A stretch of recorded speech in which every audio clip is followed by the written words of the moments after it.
आपका अपने YouTube channel ज्ञान का अड्डा बाई ऋषि रंजन पे स्वागत है। आज की इस वीडियो का टॉपिक है बिहार सीजीएल के विगत वर्षों में पूछे गए सवालों का डिस्कशन, जो हमारे रुक्मणी प्रकाशन के बुक में पब्लिश किया हुआ है।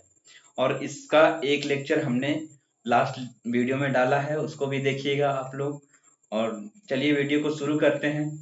दोस्तों, शुरू करने से पहले आप सभी से एक रिक्वेस्ट है कि अगर आप हमारे चैनल पर विजिट किए हैं तो वीडियो को अंत तक जरूर देखिए, और वीडियो इंफॉर्मेटिव लगे तो लाइक और शेयर का बटन जरूर दबाएं, और जाते जाते हमारे चैनल को सब्सक्राइब कर दें और बेल आइकन को प्रेस कर दें।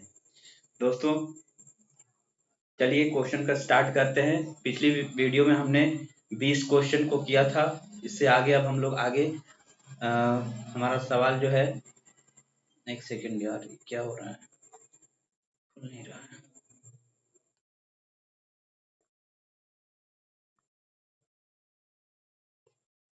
स्टार्ट करते हैं। हमारा 20 क्वेश्चन हो चुका था। 21 नंबर का क्वेश्चन है, कह रहा है क्या कि दुनिया का नवीनतम देश कौन है। ऑप्शन है दक्षिणी सूडान गणतंत्र, बेलारूस, अजरबैजान, बहरीन। तो हमारा राइट आंसर क्या हो जाएगा, दक्षिणी सूडान गणतंत्र। साउथ सूडान दुनिया का सबसे नया देश है। ठीक है दोस्तों, आइए बात कर लेते हैं थोड़ा सा। दक्षिणी सूडान, साउथ सूडान क्या है, मतलब इसका जो राजधानी है और इसका मुद्रा है, इसके ऊपर बात कर लेते हैं। दक्षिणी सूडान राजधानी जो है, दक्षिणी सूडान की राजधानी क्या है, आपका जूबा है। और सूडान जो है अलग, सूडान से अलग हुआ है दक्षिणी सूडान, तो उसकी राजधानी खार्तूम है। सूडान की राजधानी खार्तूम और दक्षिणी सूडान की राजधानी जूबा है। और यह 9 जुलाई 2011 को सूडान से अलग हुआ था। सूडान से अलग होकर ये एक अफ्रीकी देश है। सूडान एक अफ्रीकी देश है और 9 जुलाई 2011 को सूडान से अलग हुआ था, और इसने अपनी नया राजधानी बनाया जूबा। और दक्षिणी सूडान की राजधानी सूडान की राजधानी खार्तूम और दक्षिणी सूडान की राजधानी क्या है, जूबा है। ठीक है, आइए देख लेते हैं इसका मुद्रा। दक्षिण सूडान की मुद्रा क्या है, तो इसका मुद्रा है पाउंड। इसका मुद्रा क्या है, पाउंड है। और बेलारूस की राजधानी क्या है, तो बेलारूस की राजधानी है मिनस्क। मिनस्क राजधानी है और इसका मुद्रा है रूबल। इसका मुद्रा क्या है, रूबल है।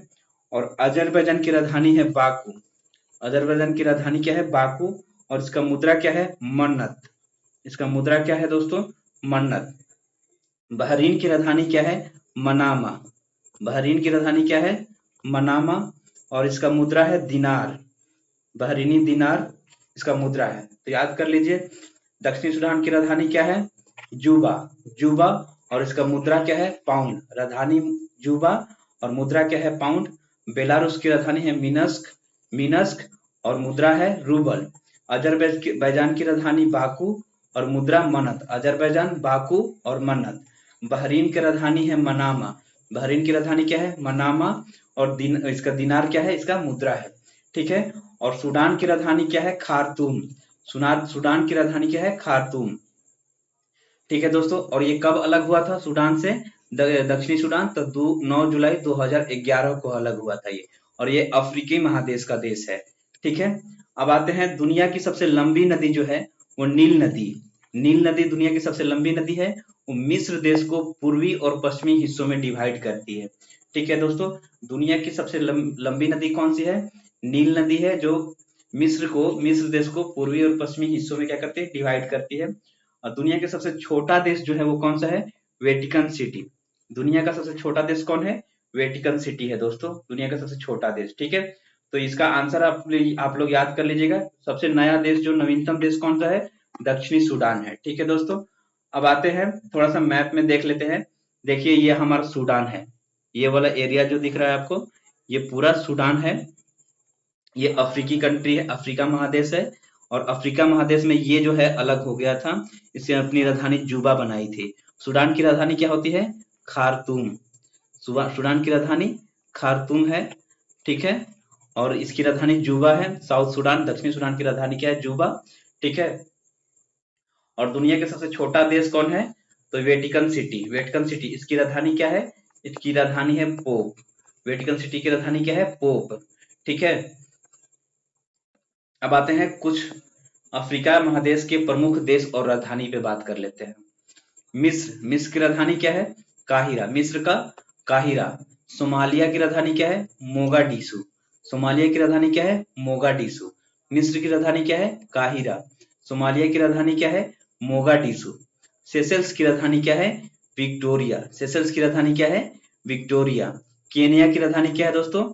नैरोबी। केनिया की राजधानी क्या है? नैरोबी। जिम्बाब्वे की राजधानी क्या है? हरारे। जिम्बाब्वे की राजधानी क्या है? हरारे। एक बार फिर से देखते हैं। मिस्र का काहिरा, मिस्र का काहिरा। सोमालिया का मोगाडिशु, सोमालिया का मोगाडिशु। सेशेल्स का विक्टोरिया। केन्या का नैरोबी, केन्या का नैरोबी। जिम्बाब्वे का हरारे, जिम्बाब्वे का हरारे। बुरुंडी के बुजुम्बा, बुरुंडी के बुजुम्बरा। ठीक है। घाना के आकरा, घाना की राजधानी आकरा। नाइजर का राजधानी नियामी, नाइजर की राजधानी क्या है? नियामी। याद रखिए दोस्तों, नाइजर की राजधानी नियामी। घाना का आकरा, घाना का आकरा। बुरुंडी का बुजुम्बरा। ठीक है। जिम्बाब्वे का हरारे। केन्या का नैरोबी, केन्या का नैरोबी। सेशेल्स का विक्टोरिया, सेशेल्स का राजधानी क्या है? विक्टोरिया। सोमालिया की राजधानी मोगाडिशु, सोमालिया की राजधानी मोगाडिशु। मिस्र का काहिरा, मिस्र का राजधानी काहिरा। मिस्र का राजधानी क्या है दोस्तों? काहिरा। सोमालिया की राजधानी मोगाडिशु। सेशेल्स की राजधानी विक्टोरिया। केन्या की राजधानी नैरोबी। जिम्बाब्वे की राजधानी, जिम्बाब्वे की राजधानी हरारे। बुरुंडी के बुजुम्बा। घाना के आकरा, घाना के आकरा। नाइजर के नियामी, नाइजर की राजधानी क्या है? नियामी है दोस्तों। ठीक है। चलिए अब हम आते हैं नेक्स्ट क्वेश्चन, 22 नंबर क्वेश्चन पे। क्या कह रहा है? न्यूनतम साक्षरता दर वाला प्रदेश कौन सा है? कौन सा राज्य है न्यूनतम साक्षरता दर वाला? ऑप्शन है उत्तर प्रदेश, राजस्थान, बिहार, आंध्र प्रदेश। हमारा राइट आंसर क्या हो जाएगा दोस्तों? बिहार। बिहार जो है हमारा न्यूनतम साक्षरता दर वाला राज्य है। न्यूनतम साक्षरता दर वाला राज्य कौन है? बिहार। आइए देख लेते हैं थोड़ा सा हम इसके ऊपर, जो भी इसके इर्द गिर्द फैक्ट बनते हैं उस पर ध्यान देते हैं। 2011 के जनगणना के अनुसार अगर देखा जाए तो न्यूनतम साक्षरता दर में बिहार की साक्षरता दर टोटल कितनी है? 61.80%। 61.80% जो है बिहार का टोटल साक्षरता दर कितना है? लिटरेसी रेट कितना है? 61.80%। याद रखिएगा, बहुत बार एग्जाम में पूछा है। बिहार का साक्षरता दर 61.80% है। 61.80%। ठीक है। बिहार में पुरुष साक्षरता दर कितना है? 71.20%। 71.20% पुरुष साक्षरता दर है। महिला साक्षरता दर की बात करें 51.51%। 51.50 का मतलब 51.51% है महिला साक्षरता दर। और पुरुष साक्षरता दर कितना है? तो 71.20%। और टोटल साक्षरता दर कितना है? 61। टोटल 61 है। और पुरुष का बढ़ा देखें तो बढ़ जाएगा, यहाँ पे 61 से 71.20 हो जाएगा। और यहाँ पे बिहार का महिला का साक्षरता दर हो जाएगा 51.50%। भारत का कुल जो साक्षरता दर है 74.04। भारत का कुल साक्षरता दर कितना है? 74.04%। ठीक है दोस्तों। भारत में पुरुष साक्षरता दर कितना है? तो 82.14%। 82.14% है। भारत में पुरुष साक्षरता दर कितना है? 82.14% है। भारत में पुरुष साक्षरता दर कितना है? तो कितना है? तो देखिए 82.14%। इसको डेट या डेटा याद करना होगा। तो देखिए यहाँ पे लिखा है 1, 2 और 2 का डबल करेंगे 4 और 4 का डबल करेंगे 8। 1, 2, 4, 8। 1 का डबल करेंगे 2, 2 का डबल करेंगे 4, 4 का डबल करेंगे 8। ये हो जाएगा 82.14। 82.14% है। और यहाँ से याद रखना है, दशमलव के बाद वाला डिजिट से स्टार्ट करना है आपको। यहाँ से इसमें जंप करना है। 1 का डबल करें 2, 2 का डबल करें 4, 4 का डबल करें 8। ये हो जाएगा 82.14%। भारत में पुरुष साक्षरता दर है। कुल साक्षरता दर कितना है? 74.04%। महिला साक्षरता दर भारत की बात करें तो 65.46 मतलब 65.46% है। भारत की महिला साक्षरता दर है 65.46%। भारत की महिला साक्षरता दर कितनी है भाई? 65.46%। और भारत का कुल साक्षरता दर कितना है? लगभग 75% है, उसके आसपास में है 74.04%। ठीक है दोस्तों, सबसे उच्च साक्षरता दर वाला राज्य कौन है? केरल है, 93.91 यानी 94% है। भारत का सबसे उच्च साक्षरता दर वाला राज्य कौन है? केरल है, 93.91% है। बिहार में का सर्वाधिक जनघनत्व वाला राज्य अगर पूछा जाए कौन है, तो बिहार है। सर्वाधिक जनघनत्व वाला राज्य कौन है? बिहार है। कितना है? 1106 किलोमीटर प्रति व्यक्ति, 1106 व्यक्ति प्रति वर्ग किलोमीटर है। ठीक है, और न्यूनतम जनघनत्व वाला राज्य कौन है? अरुणाचल प्रदेश। न्यूनतम जनघनत्व वाला राज्य कौन है? अरुणाचल प्रदेश से 17 व्यक्ति प्रति वर्ग किलोमीटर। देखिए दोस्तों, 1 किलोमीटर स्क्वायर में केवल 17 व्यक्ति ही रहते हैं अरुणाचल प्रदेश में, और बिहार में सबसे अधिक है, 1 किलोमीटर स्क्वायर में 1106 व्यक्ति रहते हैं। आइए एक बार रिकॉल कर लेते हैं कि बिहार का साक्षरता दर टोटल कितना है, तो है 61.80%। ठीक है, बिहार में पुरुष का साक्षरता दर बात करें तो 61 से 10 बढ़ जाइएगा 71.20%। महिला साक्षरता दर कितना है? 51.50%। भारत का कुल साक्षरता दर कितना है? 74.04 यानी मतलब 75% लगभग उसके आसपास है।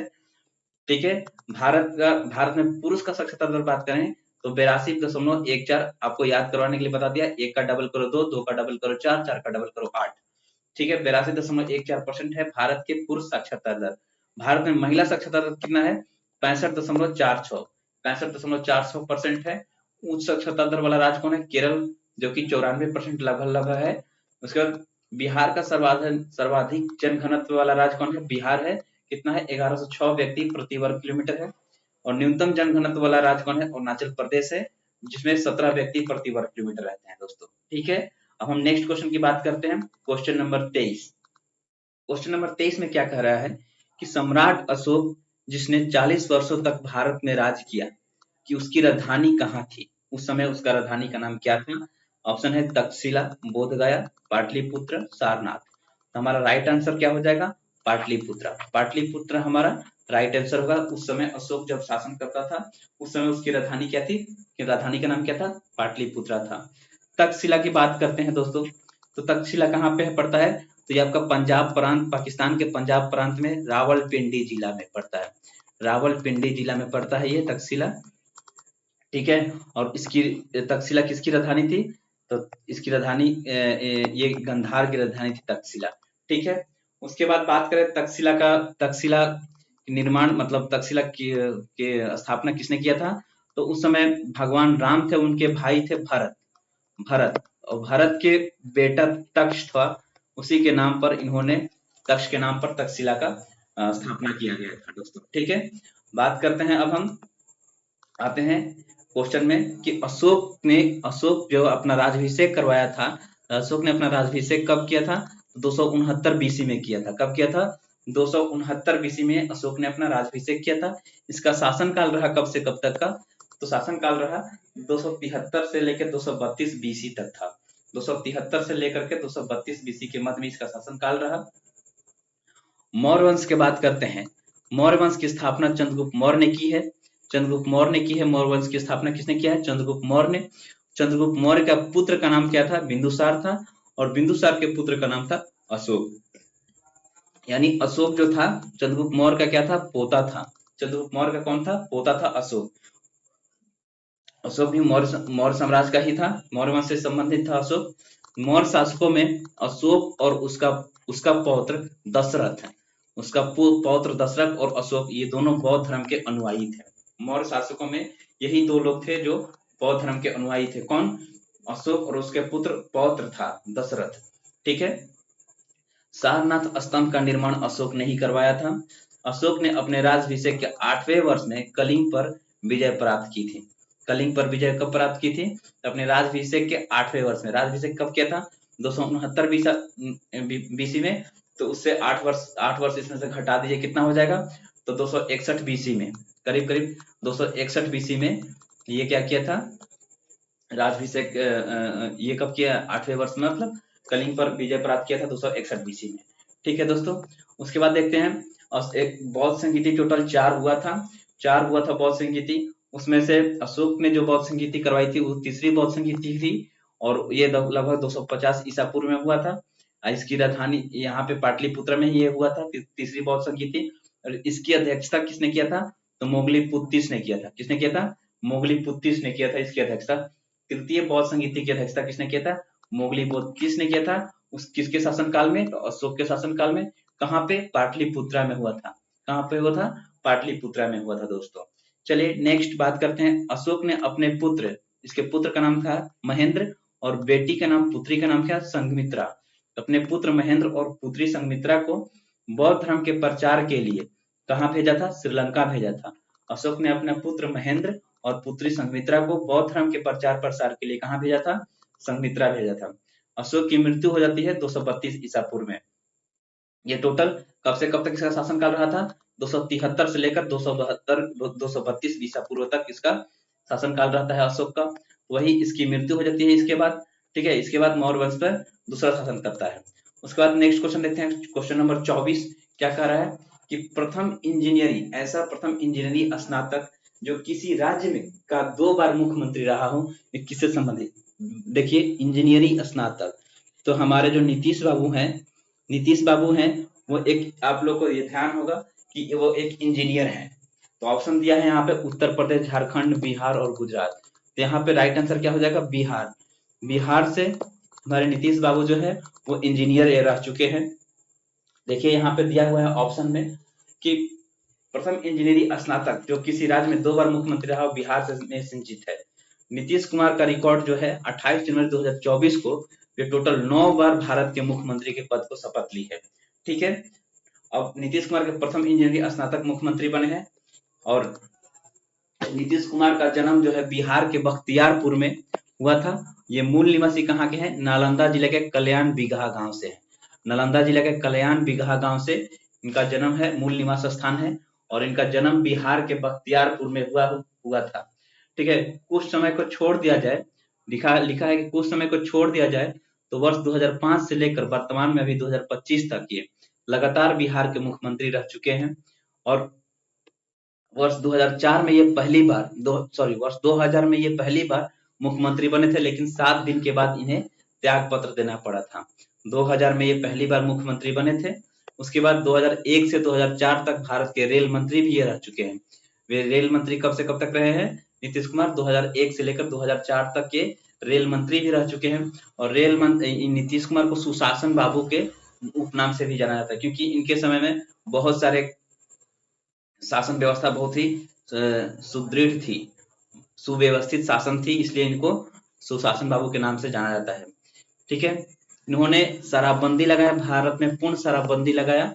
कब? 2016 में, अप्रैल 2016 में बिहार में शराबबंदी लगाया। ठीक है, नीतीश कुमार ने 7 निश्चय योजना, साइकिल योजना, कुशल युवा कार्यक्रम योजना की शुरुआत की नीतीश कुमार ने। और बिहार भारत का प्रथम राज्य है जो पंचायत चुनाव में महिलाओं के लिए 50% आरक्षण लागू करने वाला राज्य कौन सा है? बिहार है। ठीक है, इतनी बातें ध्यान में है, आपको याद करनी है। अब आते हैं इसके थोड़ा ऑप्शन पर देख लेते हैं कि झारखंड ऑप्शन है। यहाँ पे झारखंड के मुख्यमंत्री का नाम क्या है? हेमंत सोरेन है। हेमंत सोरेन झारखंड के मुख्यमंत्री का नाम क्या है? अभी हेमंत सोरेन है। ठीक है, और गुजरात के मुख्यमंत्री का नाम क्या है? तो भूपेंद्र पटेल गुजरात के मुख्यमंत्री का नाम है। ठीक है, यूपी का मुख्यमंत्री का नाम आप लोग जानते हैं, बुलडोजर बाबू। क्या नाम है? योगी आदित्यनाथ। ठीक है, योगी जी यूपी के मुख्यमंत्री हैं। अब आते हैं क्वेश्चन नंबर कितना है हमारा? 25। क्वेश्चन नंबर 25 पे आते हैं। लिखा है निम्नलिखित में से कौन सा देश आसियान का सदस्य नहीं है? दोस्तों, आसियान का सदस्य नहीं है। ऑप्शन है वियतनाम, ब्रुनेई, ये है ब्रुनेई, ठीक है, बांग्लादेश, म्यांमार। हमारा राइट आंसर क्या होगा? बांग्लादेश जो है आसियान का सदस्य नहीं है दोस्तों। बांग्लादेश आसियान का सदस्य नहीं है। बाकी वियतनाम, ब्रुनेई, म्यांमार आसियान का सदस्य है। आइए देखते हैं वियतनाम के बारे में जानते हैं। वियतनाम की राजधानी क्या है? हनोई। वियतनाम की राजधानी क्या है? हनोई। वियतनाम की राजधानी क्या है? हनोई है। और इसकी मुद्रा क्या है? डोंग। वियतनाम का मुद्रा क्या है दोस्तों? डोंग है। वियतनाम की राजधानी हनोई और मुद्रा क्या है? डोंग। फिर आते हैं ब्रुनेई। ब्रुनेई की राजधानी क्या है? बंदरसेरी। ब्रुनेई की राजधानी क्या है? बंदरसेरी इसकी राजधानी है। और इसका मुद्रा क्या है? डॉलर। डॉलर इसका मुद्रा है। म्यांमार की राजधानी क्या है? क्यात। म्यांमार की राजधानी क्या है? सॉरी, म्यांमार की राजधानी है नेपिताव। नेपिताव, नेपिताव इसकी राजधानी है। इसका मुद्रा है क्यात। इसका मुद्रा क्या है? क्यात। इसका म्यांमार की मुद्रा क्या है? क्यात। यह है मुद्रा और इसका राजधानी क्या है? नेपिताव। म्यांमार की राजधानी क्या है? नेपिताव और मुद्रा क्या है? क्यात है। मुद्रा है क्यात। ठीक है दोस्तों। बांग्लादेश की राजधानी है ढाका और मुद्रा क्या है? टाका। मुद्रा क्या है? टाका और राजधानी क्या है? ढाका। मुद्रा क्या है? टाका। ठीक है दोस्तों। आते हैं इसे क्वेश्चन, आसियान से संबंधित क्वेश्चन है, तो आसियान के बारे में जान लेते हैं। आसियान, आसियान का जो पूरा नाम है, आसियान का association of south east Asian nation. Association of south east Asian nation. Association of south east Asian nation. Association of south east Asian nation. ठीक है। साउथ ईस्ट मतलब साउथ ईस्ट एशिया, दक्षिण पूर्वी एशिया के बारे में बात कर रहे हैं। उनका राष्ट्र का संगठन है आसियान। दक्षिण पूर्वी एशियाई राष्ट्रों का संगठन है। दक्षिण पूर्वी एशियाई, एशिया के दक्षिण पूर्वी भाग में जितने भी राष्ट्र हैं उनका संगठन है ये आसियान। उसमें शामिल सदस्य क्या क्या है भाई? म्यांमार है, कंबोडिया है, Laos, Vietnam, Thailand, Brunei, Indonesia, Malaysia, Philippines, Singapore. एक बार याद करते हैं। Myanmar, Cambodia, Laos, Vietnam. Myanmar, Cambodia, Laos, Vietnam, Thailand, Brunei, Indonesia, Malaysia, Philippines, Singapore. Philippines, Singapore. देखिए याद करिए, एक बार फिर से याद हो जाएगा, 2 बार पढ़िए मेरे साथ। Myanmar, Cambodia, Laos, Vietnam. Myanmar, Cambodia, Laos, Vietnam. Myanmar, Cambodia, Laos, Vietnam. Myanmar, Cambodia, Laos, Vietnam. Myanmar, Cambodia, Laos, Vietnam. Thailand, Brunei. Thailand, Brunei. Thailand, Brunei. उसके बाद Indonesia, Malaysia, Philippines. Indonesia, Malaysia, Philippines, फिर Singapore, फिर Singapore. एक बार फिर से देखते हैं। Myanmar, Cambodia, Laos, Vietnam. Thailand, Brunei. Myanmar, Cambodia, Laos, Vietnam, Thailand, Brunei, Indonesia, Malaysia, Philippines, Singapore. Indonesia, Malaysia, Philippines, Singapore. Indonesia, Malaysia, Philippines, Singapore. ठीक है। ASEAN का स्थापना कब हुआ था? 8 अगस्त 1967 में। आसियान का स्थापना कब हुआ था? 8 अगस्त 1967 में इसका स्थापना हो गया था। इसका हेडक्वार्टर इंडोनेशिया के जकार्ता में है। ठीक है। आसियान का हेडक्वार्टर कहाँ पे है? इंडोनेशिया के जकार्ता में है। ठीक ना। अब इसमें एक तिमोर लिस्ट जो है देश है, आसियान का 11वां सदस्य बनना है। उसमें 2022 में इसको मंजूरी मिल गई है। आसियान में तिमोर लिस्ट में इसको आसियान का 11वां सदस्य बनने का मंजूरी मिली है 2022 में दोस्तों। ठीक है। आइए एक बार मैप पर देख लेते हैं। ये हमारा भारत का पूर्वी क्षेत्र है। ये पूर्वी क्षेत्र है। ये यहाँ पे 7 सिस्टर है ये सब। अब वहां से लगा हुआ देखिए, ये जो राज्य है ये म्यांमार है। म्यांमार के बाद ये जो रेड दिख रहा है, लाओ, म्यांमार, लाओस। ये म्यांमार, लाओस। उसके बाद ये जो है ग्रीन वाला, ब्लू वाला, थाईलैंड। Myanmar, Laos, Thailand. उसके बाद ये orange, Vietnam. Myanmar, Laos, Thailand, Vietnam. ठीक है। उसके बाद ये है Cambodia. Cambodia, Myanmar, Laos, Thailand, Vietnam, Cambodia. उसके बाद आते हैं यहाँ से ये जो छोटा छोटा देश है, फिलीपींस। फिलीपींस, उसके बाद मलेशिया। ठीक। उसके बाद ब्रुनेई। उसके बाद सिंगापुर। उसके बाद इंडोनेशिया। ठीक है। सिंगापुर कौन है? सिंगापुर यहाँ पे छोटा सा एकदम दोस्त देश है सिंगापुर। उसके बाद इंडोनेशिया। ठीक है। देखिए ये जो देश है आपका कौन सा है? सिंगापुर है। देखिए क्या कर रहा है, Myanmar, Laos, Vietnam, Thailand, Cambodia. उसके बाद Philippines, Malaysia, Brunei, Singapore, Indonesia. ये हमारा east Asian association of east Asian east association of south east Asian nation. ठीक ना। दक्षिण पूर्वी एशियाई देशों का संगठन है ये। यहाँ पे ये कब हुआ था? 1967 में इसका स्थापना हुआ था। 1967 में इसका स्थापना हुआ था। मुख्यालय कहाँ पे है? हेडक्वार्टर जकार्ता, इंडोनेशिया के जकार्ता में। तिमोर लिस्ट इसका 11वां सदस्य देश बना है। 2022 में इसको मंजूरी मिली है दोस्तों। ठीक है। अब नेक्स्ट क्वेश्चन देखते हैं। 26 नंबर क्वेश्चन क्या कर रहा है? उस राज्य का नाम बताएं जहां से भारत का प्रथम राष्ट्रपति चुना गया है। सही बात है। भारत के प्रथम राष्ट्रपति कौन थे? राजेंद्र प्रसाद। और कहाँ के थे दोस्तों? तो बिहार के। ऑप्शन क्या है? डी ऑप्शन सही है, बिहार के। ठीक है दोस्तों। आइए बात करते हैं हम लोग यूपी के बारे में जानते हैं आप लोग। कौन है मुख्यमंत्री यूपी के? योगी आदित्यनाथ। पश्चिम बंगाल के मुख्यमंत्री कौन है? तो ममता बनर्जी, ममता बहन कौन है पश्चिम बंगाल के। उसके बाद मध्य प्रदेश के कौन है मुख्यमंत्री? तो मध्य प्रदेश के मुख्यमंत्री है आपको मोहन यादव। मध्य प्रदेश के मुख्यमंत्री है मोहन यादव। मध्य प्रदेश के मुख्यमंत्री है। और बिहार के हमारे नीतीश चाचा बिहार के मुख्यमंत्री हैं। ठीक है, अब आते हैं बिहार राज्य भारत का प्रथम राष्ट्रपति चुना गया है बिहार राज्य से। उनका नाम क्या है? तो उनका नाम है डॉक्टर राजेंद्र प्रसाद है। और इन्हें आजाद शत्रु या फिर देश रत्न के नाम से जाना जाता है।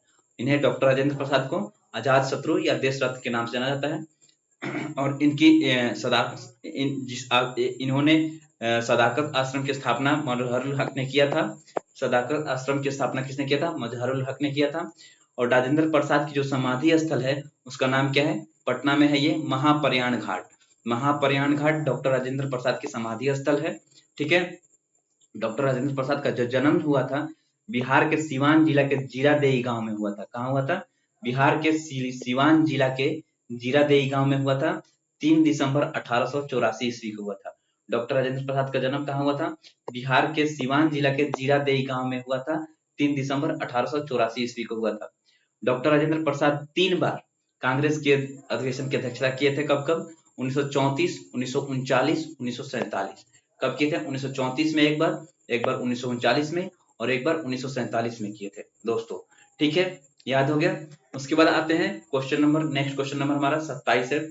सिखों के 10वें गुरु गोविंद सिंह का जन्म हुआ था कहाँ पे? ऑप्शन है अमृतसर, पटना, दिल्ली, कोलकाता। तो सिखों के 10वें गुरु कौन थे? गुरु गोविंद सिंह। और इनका जन्म कहाँ हुआ था? तो पटना में हुआ था। पटना में इनका जन्म हुआ था दोस्तों। अब आते हैं इसके ऊपर बात करते हैं। सिखों के 10वें एवं अंतिम गुरु का जन्म कहाँ हुआ था? पटना में हुआ था। कब जन्म हुआ था? 22 दिसंबर 1666 ईस्वी में। कब हुआ था? 22 दिसंबर 1666 ईस्वी में इनका जन्म हुआ था। पटना में हुआ था। पटना साहिब में हुआ था इनका जन्म। गुरु गोविंद सिंह की जो माता थी उनका नाम था गुजरी देवी। माता का नाम क्या था? गुजरी देवी। और पिता का नाम क्या था? गुरु तेग बहादुर, जो कि नवे गुरु थे, जो कि सिखों के नवे गुरु थे। गुरु तेग बहादुर थे इनके पिताजी थे। और इनकी माता का नाम क्या था? गुरु गुजरी देवी था। ठीक है, इन्होंने खालसा पंथ का स्थापना किया था 1699 में। 1666 में देखिए इनका जन्म हुआ था 22 दिसंबर को। और 1699 में 6 को उलट दिया गया। 1699 में इन्होंने खालसा पंथ की स्थापना किया। और ये पाहुल प्रणाली अंतिम सिखों के कहा जाता है कि सिखों के अंतिम पाहुन थे, इसलिए इन्होंने पाहुल प्रणाली की शुरुआत किसने किया? गुरु गोविंद सिंह ने। अंतिम पाहुन ने पाहुल प्रणाली की शुरुआत की। ठीक है, और देखिए इन्होंने नहीं, यहाँ पे लिखा जाएगा कि गुरु गोविंद सिंह ने नहीं। यहाँ पे कौन है? तो गुरु हरगोविंद सिंह। कौन है? गुरु हरगोविंद सिंह जो है इन्होंने क्या किया था? सच्चा पातशाह का अपने आप को सच्चा पातशाह कहा था। ठीक ना, गुरु गोविंद सिंह ने। और उसके बाद बात करते हैं हम लोग, इसकी हत्या 8 अक्टूबर 1708 में कर दी गई थी।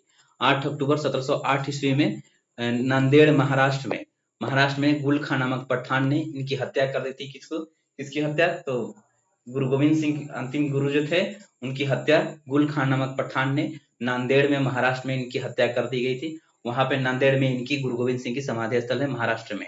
ठीक है, और जो सच्चा पातशाह की स्थापना किए थे उनका नाम क्या था? गुरु हरगोविंद सिंह, जो छठवें गुरु थे गुरु हरगोविंद सिंह।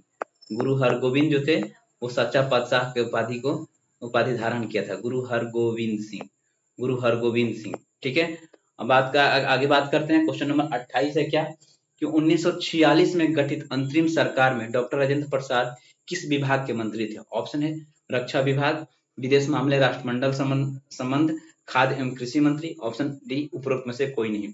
हमारा राइट आंसर क्या होगा? खाद्य एवं कृषि मंत्री। खाद्य एवं कृषि मंत्री जो थे वो क्या थे? डॉक्टर राजेंद्र प्रसाद थे, खाद्य एवं कृषि मंत्री थे। ठीक है, और उस समय जब मंत्रिमंडल का गठन हुआ था उस समय रक्षा मंत्री कौन थे? तो रक्षा मंत्री थे बलदेव सिंह। रक्षा मंत्री कौन थे? बलदेव सिंह रक्षा मंत्री थे उस समय। विदेश मामले राष्ट्रमंडल संबंधी कौन थे? JL नेहरू जो थे वो उस समय विदेश मंत्री थे। और खाद्य एवं कृषि मंत्री तो राजेंद्र प्रसाद थे ही। और अभी इसका नाम क्या हो गया कृषि एवं किसान कल्याण मंत्री। क्या नाम है अभी इस मंत्रालय का नाम? कृषि एवं किसान कल्याण मंत्रालय।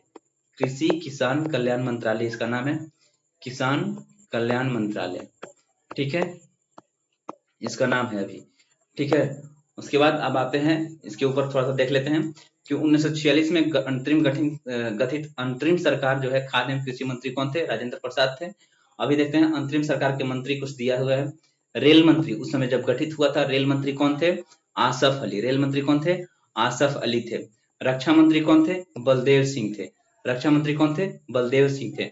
गृह मंत्री, सूचना प्रसारण मंत्री कौन थे? वल्लभ भाई पटेल, सरदार वल्लभ भाई पटेल थे। गृह मंत्री, सूचना प्रसारण मंत्री कौन थे? वल्लभ भाई पटेल थे। उद्योग एवं आपूर्ति मंत्री कौन थे? जॉन मथाई। उद्योग और आपूर्ति मंत्री कौन थे? जॉन मथाई थे। श्रम मंत्री कौन थे? जगजीवन राम थे। श्रम मंत्री कौन थे?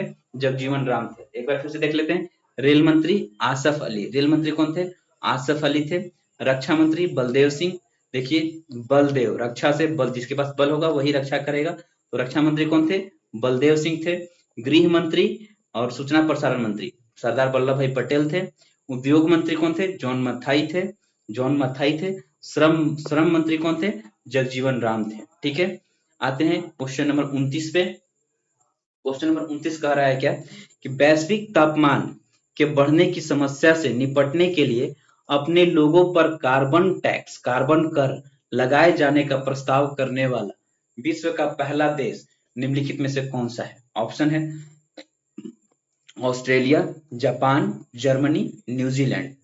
ठीक है, तो ऑप्शन के अकॉर्डिंग बात करें तो हमारा राइट आंसर क्या हो जाएगा? न्यूजीलैंड हो जाएगा। न्यूजीलैंड जो है वो टैक्स लगाने वाला पहला देश था ऑप्शन के अकॉर्डिंग। वैसे बात करें, अभी हम ऑप्शन पे बात कर रहे हैं ऑस्ट्रेलिया, तो ऑस्ट्रेलिया की राजधानी का नाम क्या है? कैनबरा। ऑस्ट्रेलिया की राजधानी का नाम क्या है? कैनबरा। और इसका मुद्रा क्या है? ऑस्ट्रेलिया की मुद्रा क्या है? तो डॉलर। ऑस्ट्रेलिया की मुद्रा क्या है? डॉलर है। जापान की राजधानी क्या है? टोक्यो। जापान की राजधानी क्या है? टोक्यो। और मुद्रा क्या है? येन। जापान की मुद्रा क्या है? येन। जर्मनी की राजधानी क्या है दोस्तों? बर्लिन। जर्मनी की राजधानी क्या है? बर्लिन। और इसकी मुद्रा क्या है दोस्तों? तो इसका मुद्रा है यूरो। इसका मुद्रा क्या है? यूरो। न्यूजीलैंड, न्यूजीलैंड की राजधानी क्या है? वेलिंगटन। न्यूजीलैंड की राजधानी क्या है? वेलिंगटन। वेलिंगटन इसकी राजधानी है। और इसकी मुद्रा क्या है? इसका मुद्रा है न्यूजीलैंडियन डॉलर। न्यूजीलैंडियन डॉलर। न्यूजीलैंडियन डॉलर। ठीक है दोस्तों, याद करिए ऑस्ट्रेलिया, ऑस्ट्रेलिया की राजधानी कैनबरा, मुद्रा डॉलर। जापान की राजधानी टोक्यो, मुद्रा येन। जर्मनी की राजधानी बर्लिन, मुद्रा यूरो। न्यूजीलैंड की राजधानी वेलिंगटन, मुद्रा डॉलर, न्यूजीलैंडियन डॉलर। ठीक है, ठीक है दोस्तों, अब आते हैं, पढ़ लेते हैं थोड़ा सा कि वैश्विक तापमान के बढ़ने की समस्या से निपटने के लिए अपने लोगों पर कार्बन कर लगाने वाला प्रस्ताव विकल्प में से विश्व का पहला देश जो है न्यूजीलैंड है। विकल्प में से। वैसे बात करते हैं कार्बन टैक्स है क्या, तो यह एक पर्यावरणीय कर है जो ग्रीन हाउस गैसों के उत्सर्जन पर लगाया जाता है। ठीक है दोस्तों, कार्बन टैक्स का उद्देश्य क्या है? ग्रीन हाउस गैसों के उत्सर्जन को कम करना और जलवायु परिवर्तन को रोकना। ग्रीन हाउस जो गैस निकलते हैं उसके उत्सर्जन को कम करना और जलवायु परिवर्तन को रोकना को इसका कार्बन टैक्स का उद्देश्य था। कार्बन टैक्स जो है सबसे पहले फिनलैंड में लगाया गया था 1990 में, और 1991 में स्वीडन ने लगाया था। क्योंकि ये फिनलैंड और स्वीडन ऑप्शन में नहीं थे, तो न्यूजीलैंड जो है, न्यूजीलैंड ऑप्शन में था, इसलिए न्यूजीलैंड 2005 में लगाया था कार्बन टैक्स। न्यूजीलैंड की सरकार 2005 में कार्बन टैक्स लगाई थी, तो ऑप्शन के अकॉर्डिंग हमारा न्यूजीलैंड आंसर हुआ। नहीं तो ऑप्शन में सबसे पहले अगर देखा जाए तो फिनलैंड जो है 1990 में लगाया था और स्वीडन लगाया था 1991 में। उसके बाद न्यूजीलैंड 2005 में लगाया था। ठीक है दोस्तों, उसके बाद कार्बन कर मुख्यतः तेल, कोयला, गैसों जैसे ईंधन पर लगाया जाता है। कार्बन टैक्स जो है कार्बन डाइऑक्साइड के उत्सर्जन पर केंद्रित होता है। ठीक है, नेक्स्ट क्वेश्चन हमारा है क्वेश्चन नंबर 30। देखते हैं, निम्नलिखित में से किस क्षेत्र में वर्ष 2005 में इंदिरा गांधी परमाणु अनुसंधान केंद्र ने उल्लेखनीय उन्नति की? किस क्षेत्र में? तो ये क्या है? इंदिरा गांधी परमाणु अनुसंधान केंद्र क्या है भाई?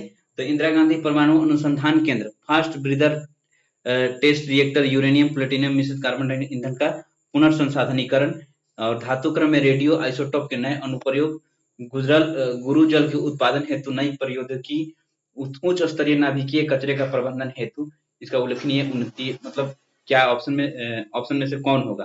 तो राइट आंसर हमारा हो जाएगा क्या? ए ऑप्शन है कि फास्ट ब्रीदर टेस्ट रिएक्टर के यूरेनियम प्लूटोनियम मिश्रित कार्बन ईंधन का पुनर्संसाधनीकरण के लिए ये इसका कार्य उल्लेखनीय है। ठीक है,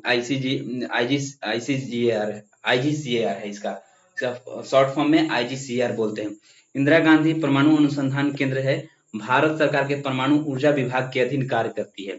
ठीक है, और यह कहाँ पे है? आईजीसीआर कहाँ पे है? तो तमिलनाडु के कलपक्कम में स्थित है। आईजीसीआर कहाँ पे है? इंदिरा गांधी परमाणु अनुसंधान केंद्र कहाँ पे है?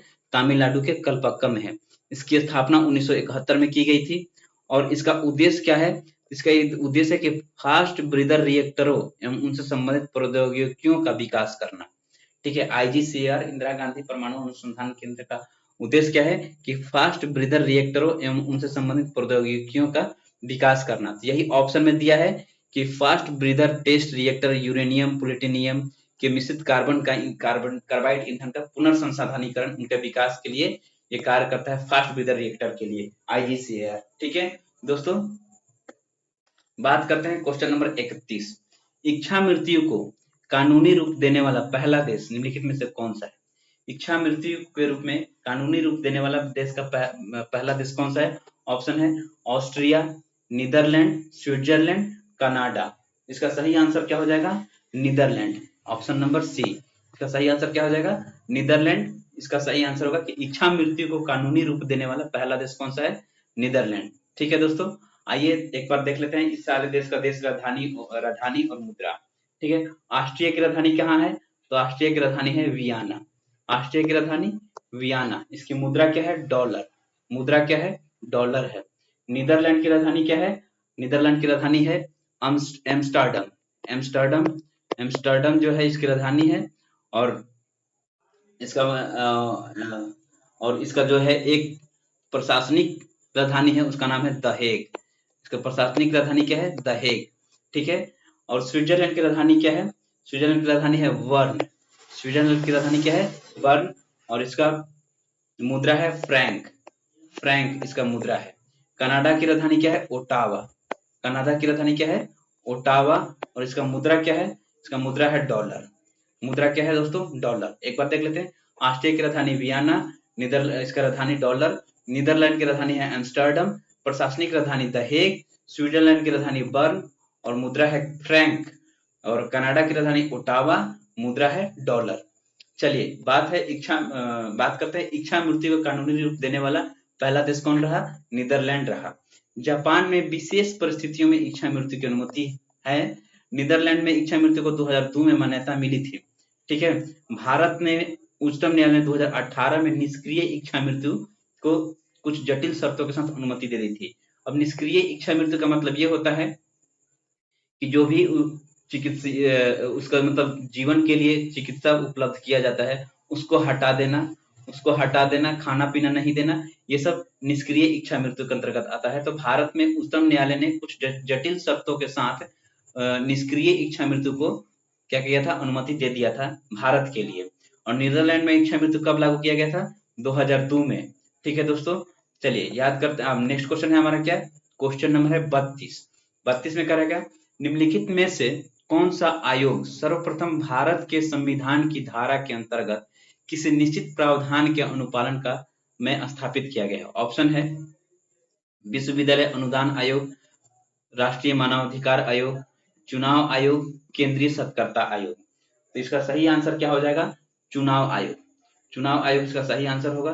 बोल रहा है क्या कि निम्नलिखित में से कौन सा आयोग सर्वप्रथम भारत के संविधान की किसी धारा के अंतर्गत निश्चित प्रावधान के अनुपालन में स्थापित किया गया? सही आंसर क्या हो जाएगा? चुनाव आयोग। चुनाव आयोग इसका सही आंसर होगा। ठीक है, बात करते हैं राष्ट्रीय मानवाधिकार आयोग की। ये कब आया था राष्ट्रीय मानवाधिकार? एनएचआरसी इसको बोलते हैं, नेशनल ह्यूमन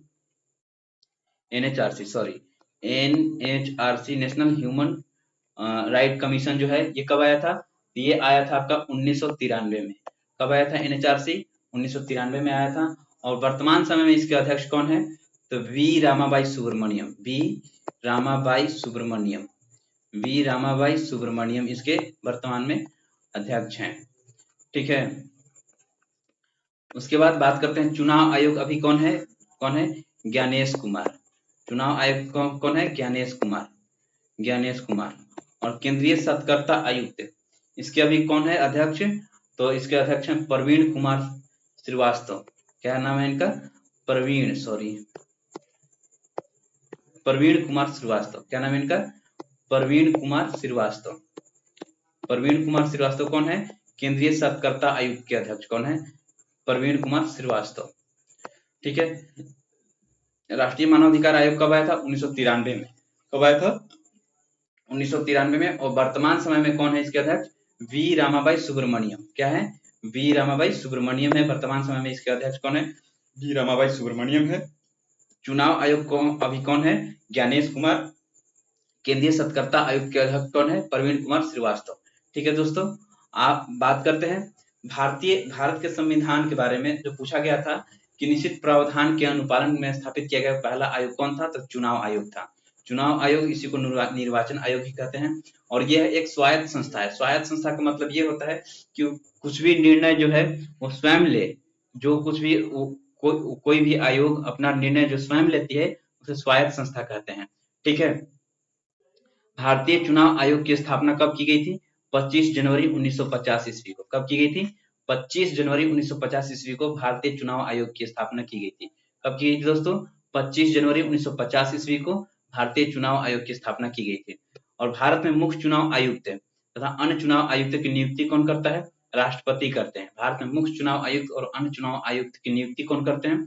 राष्ट्रपति करते हैं। कौन करते हैं दोस्तों? राष्ट्रपति करते हैं। भारत के संविधान के अनुच्छेद 324 से लेकर के 329 में मध्य जो है चुनाव आयोग से संबंधित प्रावधान किया गया है। ठीक है, यह आर्टिकल 324 के द्वारा यहाँ पे चुनाव आयोग की नियुक्ति कौन करता है? तो ये करता है कौन? राष्ट्रपति करता है। ये 324 में लिखा हुआ है।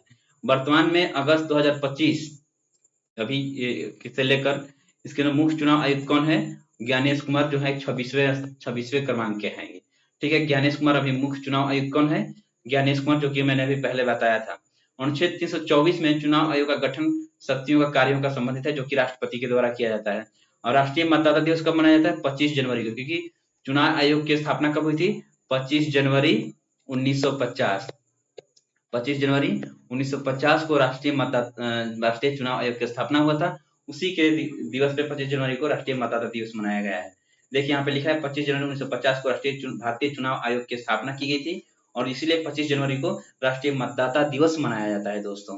ठीक है, नेक्स्ट क्वेश्चन बात करते हैं। क्वेश्चन नंबर 33 पे कह रहा है क्या कि विश्व आर्थिक forum WEF world economic forum की वार्षिक बैठक का स्थल दावोस कहाँ पर स्थित है? ठीक है, विश्व आर्थिक फोरम की जो वार्षिक बैठक हुई थी दावोस में उस समय, तो उसका मतलब दावोस कहाँ पे स्थित है, किस देश में स्थित है? ऑप्शन है फ्रांस, जर्मनी, स्विट्जरलैंड, लग्जमबर्ग। इसका सही आंसर क्या हो जाएगा? ऑप्शन नंबर सी, स्विट्जरलैंड में। स्विट्जरलैंड में क्या हुआ था दोस्तों? स्विट्जरलैंड में दावोस है स्थित है। दावोस कहाँ पे है? स्विट्जरलैंड में है।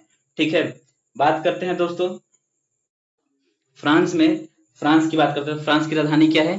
पेरिस। फ्रांस की राजधानी क्या है दोस्तों? पेरिस है फ्रांस की राजधानी। और फ्रांस की मुद्रा क्या है? यूरो मुद्रा है। फ्रांस का मुद्रा क्या है? यूरो है। जर्मनी की राजधानी क्या है दोस्तों? बताया था, फिर से एक बार बता दे रहे हैं, बर्लिन। जर्मनी की राजधानी क्या है? बर्लिन। इसका मुद्रा क्या है? इसका मुद्रा भी है यूरो। इसका भी मुद्रा क्या है? यूरो। फ्रांस की राजधानी पेरिस, मुद्रा यूरो। जर्मनी की राजधानी बर्लिन, इसका मुद्रा यूरो। ठीक है, स्विट्जरलैंड की राजधानी एक बार फिर से बता दे रहे हैं, क्या है? पहले बताया था, बर्न। स्विट्जरलैंड की राजधानी क्या है? बर्न। इसका मुद्रा क्या है? मुद्रा क्या है? फ्रैंक। इसका मुद्रा क्या है? फ्रैंक है। ठीक है, लग्जमबर्ग का राजधानी क्या है? लग्जमबर्ग की राजधानी सेम लग्जमबर्ग सिटी है और उसका मुद्रा क्या है? यूरो। मुद्रा क्या है दोस्तों? यूरो इसका मुद्रा है। ठीक है, फ्रांस की राजधानी पेरिस है, मुद्रा यूरो। जर्मनी की राजधानी बर्लिन, मुद्रा यूरो। स्विट्जरलैंड की राजधानी बर्न, मुद्रा फ्रैंक। स्विट्जरलैंड की राजधानी बर्न, मुद्रा फ्रैंक। लग्जमबर्ग की राजधानी लग्जमबर्ग सिटी, मुद्रा यूरो। बात करते हैं वर्ल्ड इकोनॉमिक फोरम, विश्व आर्थिक फोरम की। तो वार्षिक बैठक उस समय दावोस में हुई थी, जो कि स्विट्जरलैंड में स्थित है। दावोस शहर कहाँ पे है? तो ये दावोस शहर स्विट्जरलैंड में है। विश्व आर्थिक मंच जो वर्ल्ड इकोनॉमिक फोरम की स्थापना कब हुई थी दोस्तों? 1971 में। 1971 में इसकी स्थापना हुई थी, ठीक है। और ये जेनेवा जेनेवा विश्वविद्यालय को प्रोफेसर क्लॉस एम स्वाब इसके संस्थापक थे। वर्ल्ड इकोनॉमिक फोरम के कौन संस्थापक थे? Professor Klaus M Schwab. Professor Klaus M Schwab जो है वो आपके कौन है? वर्ल्ड इकोनॉमिक फोरम के संस्थापक हैं, जिसकी स्थापना 1971 में इन्होंने किया था। ठीक है दोस्तों, वर्ल्ड इकोनॉमिक फोरम जो है एक अंतर्राष्ट्रीय गैर लाभकारी संगठन है। यह क्या है? एक अंतर्राष्ट्रीय गैर लाभकारी संगठन है। वर्ल्ड इकोनॉमिक फोरम अंतर्राष्ट्रीय गैर लाभकारी संगठन है, ठीक है। इसका मुख्य उद्देश्य क्या है वर्ल्ड इकोनॉमिक फोरम का? तो विश्व की आर्थिक, सामाजिक और राजनीतिक स्थितियों में सुधार के लिए सार्वजनिक रूप या फिर निजी रूप से सहयोग को बढ़ावा देने के लिए ये कार्य करती है, ठीक है। एक बार फिर से देख लेते हैं कि इसका मुख्य उद्देश्य क्या है। विश्व की आर्थिक, सामाजिक और राजनीतिक स्थितियों को में सुधार लाने के लिए सार्वजनिक रूप से या फिर निजी रूप से सहयोग को बढ़ावा देने के कार्य करती है वर्ल्ड इकोनॉमिक फोरम, जिसकी स्थापना 1971 में हुआ था। और इसके संस्थापक का नाम क्या है? प्रोफेसर क्लॉस एम स्वाब, ठीक है। नेक्स्ट बात करते हैं कि प्रधानमंत्री नरेंद्र मोदी ने वर्ष 2018 में जब दावोस में सम्मेलन हुआ था, 2018 में हुआ था, उसको संबोधित किसने किया था? तो नरेंद्र मोदी के द्वारा किया गया था। 2018 में जो दावोस सम्मेलन हुआ था स्विट्जरलैंड के अंदर, तो उस समय किसके द्वारा संबोधित किया गया था वर्ल्ड इकोनॉमिक फोरम को, सम्मेलन को? तो ये नरेंद्र मोदी के द्वारा किया गया था दोस्तों, ठीक है। अब बात करते हैं ग्लोबल जेंडर गैप रिपोर्ट जो है 2024 में, तो भारत की रैंकिंग 129वां थी, ठीक है। लेकिन 2025 में ये ग्लोबल जेंडर गैप जो है रिपोर्ट है 2025 में क्या है? तो इसकी रैंकिंग 131वां है। टोटल 148 देशों में इसकी रैंक अभी क्या है? 131वां है। याद कर लीजिएगा दोस्तों ये कि ग्लोबल जेंडर गैप जो है 2025 में 131वां है, 2024 में यह है 129वां स्थान पे था, ठीक है दोस्तों। बात करते हैं नेक्स्ट क्वेश्चन नंबर 34 की। कह रहा है क्या कि ओलंपिक खेलों में किस खेल के लिए बेल बार्कर कप प्रदान किया जाता है? ओलंपिक खेलों में किस खेल के लिए बेल बार्कर कप प्रदान किया जाता है? ऑप्शन हमारे पास है तैराकी, लंबी कूद, मुक्केबाजी, ऊंची कूद। राइट आंसर क्या हो जाएगा दोस्तों? मुक्केबाजी। मुक्केबाजी जो है बेल बार्कर कप मुक्केबाजी में प्रदान किया जाता है दोस्तों, ठीक है। बात करते हैं, देख लेते हैं बेल बार्कर जो कप है वो मुक्केबाजी खेल के संबंधित है। और अन्य खेल जो है जैसे क्रिकेट हुआ, फुटबॉल हुआ, हॉकी हुआ, तो इन सबसे संबंधित जो ट्रॉफी है उन ट्रॉफी के बारे में जान लेते हैं। तो क्रिकेट से जो संबंधित ट्रॉफी है उसका नाम क्या है? रणजी ट्रॉफी क्रिकेट से संबंधित है। देवधर ट्रॉफी क्रिकेट से संबंधित है। ईरानी ट्रॉफी क्रिकेट से संबंधित है। CK Naidu trophy, Dilip trophy, सारे ट्रॉफी क्रिकेट से संबंधित है। कौन कौन है? Ranji trophy, Deodhar trophy, Irani trophy, CK Naidu trophy, Dilip trophy. Ranji trophy, Deodhar trophy, Irani trophy, CK Naidu trophy, Dilip trophy, ये सभी ट्रॉफी क्रिकेट से संबंधित है। फुटबॉल से संबंधित ट्रॉफी कौन कौन से हैं? डेविस कप है, मर्डेका कप है, संतोष ट्रॉफी है, रोवर्स कप है, डीसीएम कप है, ट्रॉफी है, फेडरेशन कप है, ठीक है दोस्तों। डेविस कप, मर्डेका कप, संतोष ट्रॉफी, रोवर्स कप और आपका आ जाएगा डीसीएम ट्रॉफी, फेडरेशन कप है, ठीक है दोस्तों। बात करते हैं, हम लोग आगे बढ़ेंगे। हॉकी से संबंधित कप कौन सा है? Aga Khan cup, Beighton cup, Dhyanchand trophy याद रखिएगा दोस्तों, हॉकी से संबंधित है। ध्यानचंद ट्रॉफी का क्या है? हॉकी से संबंधित है ध्यानचंद ट्रॉफी, ठीक है दोस्तों। एक बार फिर से याद कर लेते हैं फुटबॉल से संबंधित कौन कौन ट्रॉफी है। तो फुटबॉल से डेविस कप है, मर्डेका कप है, संतोष ट्रॉफी फुटबॉल से संबंधित है, मर्डेका कप फुटबॉल से संबंधित है, रोवर्स कप है फुटबॉल से संबंधित है, डीसीएम ट्रॉफी फुटबॉल से संबंधित है, फेडरेशन कप फुटबॉल से संबंधित है। फर्स्ट से फुटबॉल, फर्स्ट से फेडरेशन, फर्स्ट से फुटबॉल, फर्स्ट से फेडरेशन कप। हॉकी से संबंधित कौन कौन से? आगा खां कप है, बैटन कप हॉकी से है, हॉकी से है बैटन, हॉकी से है बैटन कप है। ध्यानचंद ट्रॉफी हॉकी से है। देखिए ध्यान दीजिए, बैटन कप बैट है तो क्रिकेट से नहीं होगा, Beighton cup hockey, hockey stick है, बैटन कप है, ठीक है। आगा खां कप है, हॉकी से संबंधित है। रणजी ट्रॉफी आपका क्रिकेट से है, देवधर ट्रॉफी क्रिकेट से है, ईरानी ट्रॉफी क्रिकेट से है, सीके नायडू ट्रॉफी क्रिकेट से है, दिलीप ट्रॉफी भी क्रिकेट से है। नेक्स्ट बात करते हैं दोस्तों, ये बुक है इसी बुक से हम अभी पढ़ाते हैं। ये यकीन मानिए दोस्तों, ये बुक बहुत अच्छा बुक है। इसके अंदर आप अगर सेट लगा रहे हैं, टोटल 14 सेट दिया हुआ है इसमें, और यहाँ पे प्रीवियस ईयर सॉल्यूशन है 2011 से लेकर 2025 तक है। ये क्वेश्चन बैंक है, विगत वर्षों में पूछे गए प्रश्नों का संग्रह इसमें दिया हुआ है। और यहाँ पे अपडेट करता है, इसमें मेन ये है कि करंट अफेयर की जानकारी जो दिया है वो 2025 तक अपडेट करके दिया रहता है दोस्तों। इसको पढ़िए, और नहीं पढ़ पा रहे हैं तो आप हमसे जुड़ जाइए, हम इसको पढ़ा रहे हैं बुक को, और इस बुक से आपको याद हो रहा होगा मेरे वीडियो के जरिए।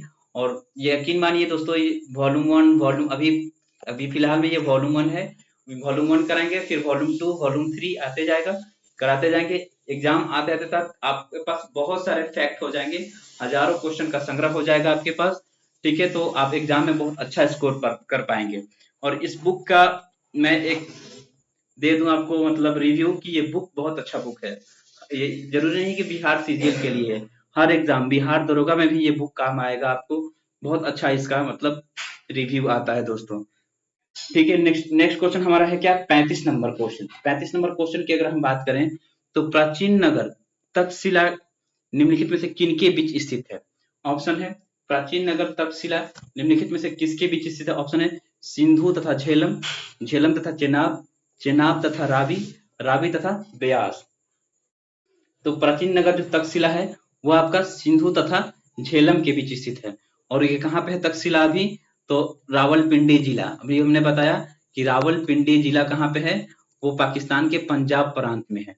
पाकिस्तान के पंजाब प्रांत में रावलपिंडी जिला में है ये तक्षशिला।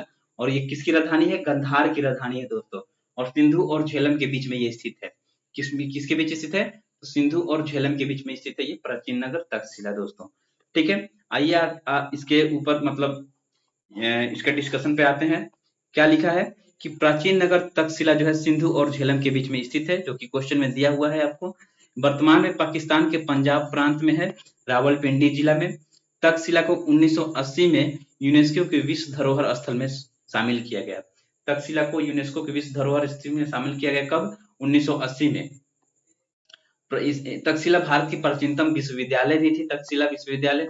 सिंधु नदी जो है, बात करते हैं सिंधु नदी की, तो तिब्बत के मानसरोवर के निकट सैनो ख्याबाब या फिर सीन का बाब के नाम से जानते हैं, वहां के ग्लेशियर से निकलती है सिंधु नदी।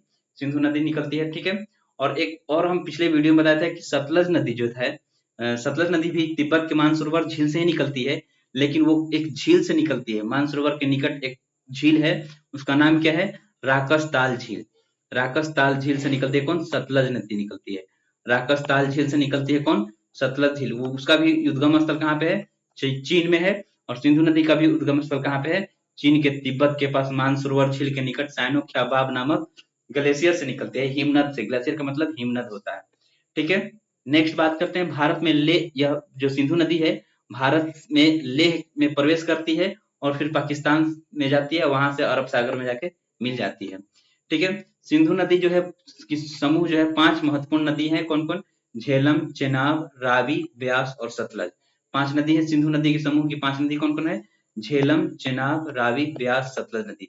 और इसमें से कौन 2 नदी पंचनद का निर्माण करती है, तो सतलज और चेनाब नदी जो मिलकर पंचनद का निर्माण करती है दोस्तों। पंचनद का निर्माण करती है कौन सा, चेनाब और नदी और सतलज नदी मिलकर पंचनद का निर्माण करती है, ठीक है। हमारा नेक्स्ट क्वेश्चन है क्या, 36 नंबर, निम्नलिखित में से कौन सा विद्रोह बंकिम चंद्र चटर्जी के उपन्यास आनंद मठ द्वारा प्रसिद्ध है हुआ है, ठीक है। तो सबसे पहले बात करते हैं कि बंकिम चंद्र चटर्जी के द्वारा एक बुक है, उपन्यास है, उस उपन्यास का नाम क्या है, आनंद मठ है। पहला क्वेश्चन तो यहीं से बन गया कि बंकिम चंद्र चटर्जी के द्वारा उपन्यास लिखा गया, कौन सा उपन्यास है, आनंद मठ। और आनंद मठ के में कौन सा विद्रोह जो है उसके अंदर लिखा हुआ है, तो ऑप्शन हमारा है भील विद्रोह, रंगपुर दिनारपुर विद्रोह, विष्णुपुरा वीरभूमि विद्रोह, सन्यासी विद्रोह। तो हमारा राइट आंसर क्या हो जाएगा, सन्यासी विद्रोह जो है आनंद मठ में इसका उल्लेख है, सन्यासी विद्रोह का, जो कि बंकिम चंद्र चटर्जी के द्वारा लिखा हुआ है, ठीक है दोस्तों। बात करते हैं बंकिम चंद्र चटर्जी उपन्यास आनंद मठ सन्यासी विद्रोह पे प्रसिद्ध हुआ है। आनंद मठ से ही भारत के राष्ट्रीय गीत वंदे मातरम लिया गया है। वंदे मातरम किससे लिया गया है, आनंद मठ से लिया गया है। और वंदे मातरम हमारा भारत का राष्ट्रीय गीत है, और इसको पहली बार कब गाया गया था, तो इसको पहली बार गाया था कब, तो एक सेकंड, 1916 के कलकत्ता अधिवेशन में गाया गया था। 1916 के कलकत्ता अधिवेशन, एक बार चेक कर लेते हैं दोस्तों, कहीं गलती ना हो जाए। तो इसको कब गाया गया था ये दोस्त?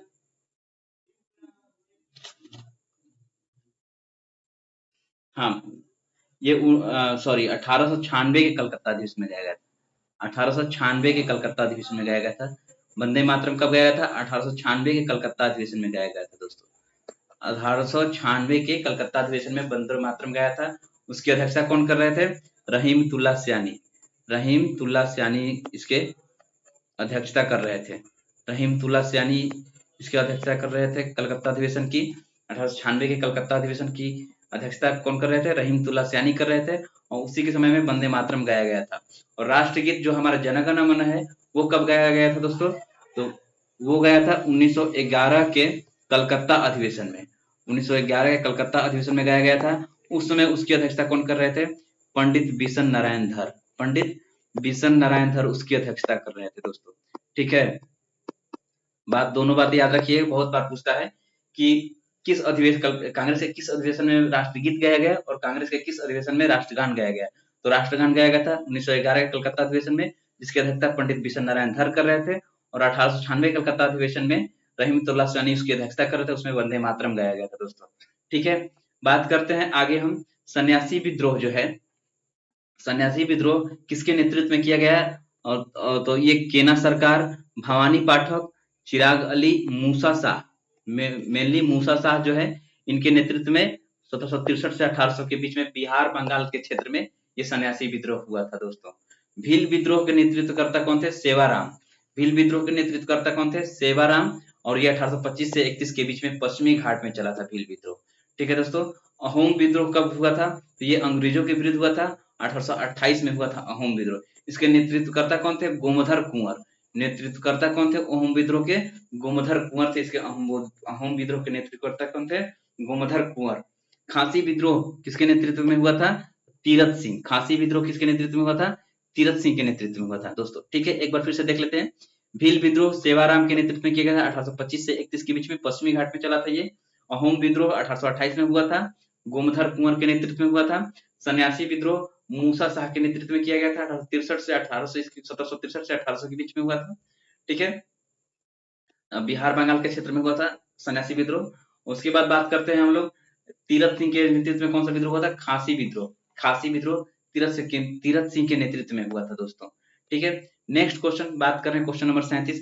निम्नलिखित में से कौन सा कथन सत्य नहीं है? ठीक है, ऑप्शन दिया है महानदी का उद्गम स्थल छत्तीसगढ़ में है। बात सही है, महानदी का उद्गम स्थल छत्तीसगढ़ में है। छत्तीसगढ़ में है महानदी का उद्गम स्थल। गोदावरी नदी का उद्गम स्थल महाराष्ट्र में है। सही है दोस्तों। कावेरी नदी का उद्गम स्थल आंध्र प्रदेश में है, ये बात गलत है। ताप्ती नदी का उद्गम स्थल मध्य प्रदेश में है, ये बात सही है दोस्तों। तो कावेरी नदी का उद्गम स्थल कहाँ पे है? आंध्र प्रदेश में है, गलत है। यही यही चीज क्या है दोस्तों? गलत है। बात करते हैं कावेरी नदी का उद्गम स्थल कहाँ पे है? आंध्र प्रदेश में है। यहाँ पे दिया है कितना कि कावेरी नदी का उद्गम स्थल आंध्र प्रदेश में है, ये जो कथन है ये गलत है। यहाँ पे क्या है? सत्य नहीं है। कावेरी नदी का उद्गम स्थल कहाँ पे है?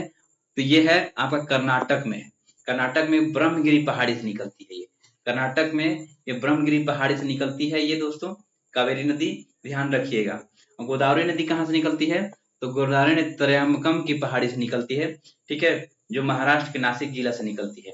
गोदावरी नदी कहाँ से निकलती है? महाराष्ट्र से निकलती है, और ये नासिक जिला से निकलती है, और त्रयंबकम की पहाड़ी से निकलती है गोदावरी नदी। और कावेरी नदी कहाँ से निकलती है? ब्रह्मगिरी की पहाड़ी से निकलती है, कर्नाटक से निकलती है, न कि आंध्र प्रदेश से निकलती है दोस्तों। और बाकी यहाँ भी याद रखिएगा, महानदी कहाँ से निकलती है? छत्तीसगढ़ से निकलती है। ताप्ती नदी कहाँ से निकलती है? मध्य प्रदेश से निकलती है। और नर्मदा नदी भी मध्य प्रदेश से ही निकलती है, अमरकंटक से। प्रायद्वीपीय भारत की सबसे लंबी नदी कौन है? गोदावरी नदी है। प्रायद्वीपीय भारत की सबसे लंबी नदी कौन है दोस्तों? गोदावरी नदी है। नर्मदा और ताप्ती नदियां जो है भ्रंश घाटियों से होकर गुजरती हैं। ठीक है, ठीक है, ठीक है दोस्तों। उसके बाद बात करते हैं क्वेश्चन नंबर 38 पे। 38 पे बात करते हैं, निम्नलिखित में से कौन सा एक हिंदुस्तानी शास्त्रीय गायक है? ऑप्शन दिया है गीता चंद्रन, गंगूबाई हंगल, लीला सैमसन, स्वप्न सुंदरी। ठीक है, तो इसका सही आंसर हो जाएगा क्या? गंगूबाई हंगल। गंगूबाई हंगल एक हिंदुस्तानी शास्त्रीय गायक है दोस्तों। ठीक है, आते हैं इसके सॉल्यूशन पे कि गंगूबाई हंगल एक हिंदुस्तानी शास्त्रीय संगीत के हिंदुस्तानी शास्त्रीय गायक हैं। ठीक है, ठीक है दोस्तों। गंगूबाई हंगल। लीला सैमसन क्या है भाई? सेंसर बोर्ड की अध्यक्ष रह चुकी हैं लीला सैमसन, और भारतनाट्यम में निपुण है। लीला सैमसन किसमें निपुण है? भारतनाट्यम में है। लीला सैमसन क्या है? भारतनाट्यम नर्तकी है लीला सैमसन। गंगूबाई हंगल हिंदुस्तानी शास्त्रीय संगीत के किराना घराने से आते हैं। गंगूबाई हंगल हिंदुस्तानी शास्त्रीय संगीत के किस घराने से आते हैं? तो किराना घराने से आते हैं दोस्तों। गीता चंद्रन एक भारतनाट्यम नर्तकी है और एक गायिका भी है। गीता चंद्रन क्या है? भारतनाट्यम नर्तकी भी है और एक गायिकी भी है दोस्तों। ठीक है। स्वप्न सुंदरी कुचिपुड़ी और भारतनाट्यम शास्त्रीय नृत्य से संबंधित है। स्वप्न सुंदरी कुचिपुड़ी भी जानती है और भारतनाट्यम भी नर्तकी भी है। स्वप्न सुंदरी कुचिपुड़ी भी जानती है और भारतनाट्यम भी उनको आता है। गीता चंद्रन भारतनाट्यम नर्तकी है। गंगूबाई हंगल क्या है? किराना घराने से आती है, हिंदुस्तानी शास्त्रीय संगीत से संबंध रखती है। लीला सैमसन भारतनाट्यम में निपुण है दोस्तों। इसका राइट आंसर क्या हो जाएगा? गंगूबाई हंगल। गंगूबाई हंगल इसका राइट आंसर। किस घराने से आती है ये? तो किराना घराने से आती है। किस घराने से आती है? तो किराना घराने से आती है दोस्तों। ठीक है दोस्तों, आगे बढ़ते हैं। Question number 39। क्वेश्चन नंबर 39 क्या कह रहा है? कोलंबो से अल्मोड़ा तक, कोलंबो से अल्मोड़ा तक व्याख्यान निम्नलिखित में से किसके अनुभव पर आधारित है? ऑप्शन है वीर सावरकर, रामकृष्ण परमहंस, एनी बेसेंट और स्वामी विवेकानंद। ठीक है, कोलंबो से लेकर अल्मोड़ा तक के बारे में बात कर रहे हैं, तो इसका सही आंसर क्या हो जाएगा हमारे पास? स्वामी विवेकानंद। स्वामी विवेकानंद इसमें इसका व्याख्यान कोलंबो से अल्मोड़ा तक का मतलब यात्रा का व्याख्यान किया गया है, स्वामी विवेकानंद के ऊपर है, ये आधारित है। ठीक है दोस्तों, आइए बात करते हैं स्वामी विवेकानंद के अनुभव पर। कोलंबो से अल्मोड़ा तक का व्याख्यान किया गया है।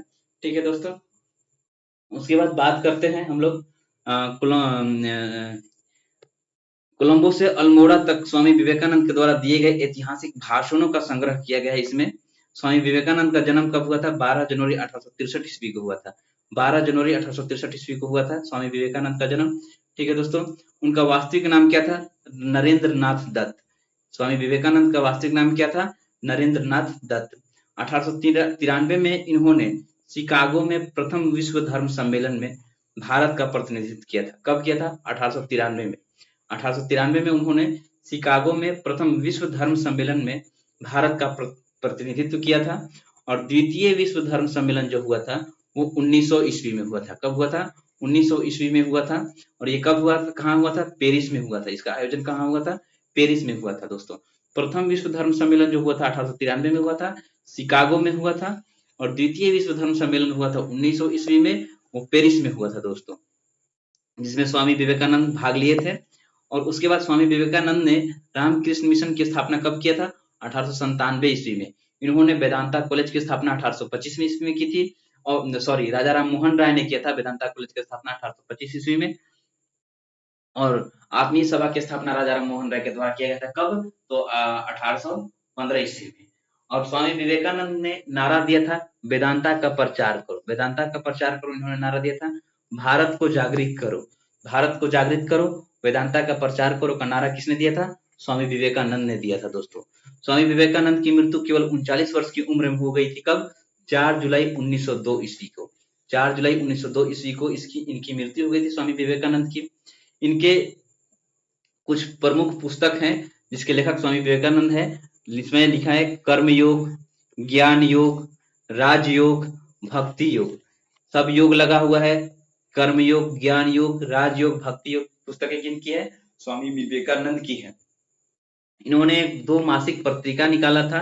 प्रबुद्ध भारत, प्रबुद्ध भारत और उदोधन।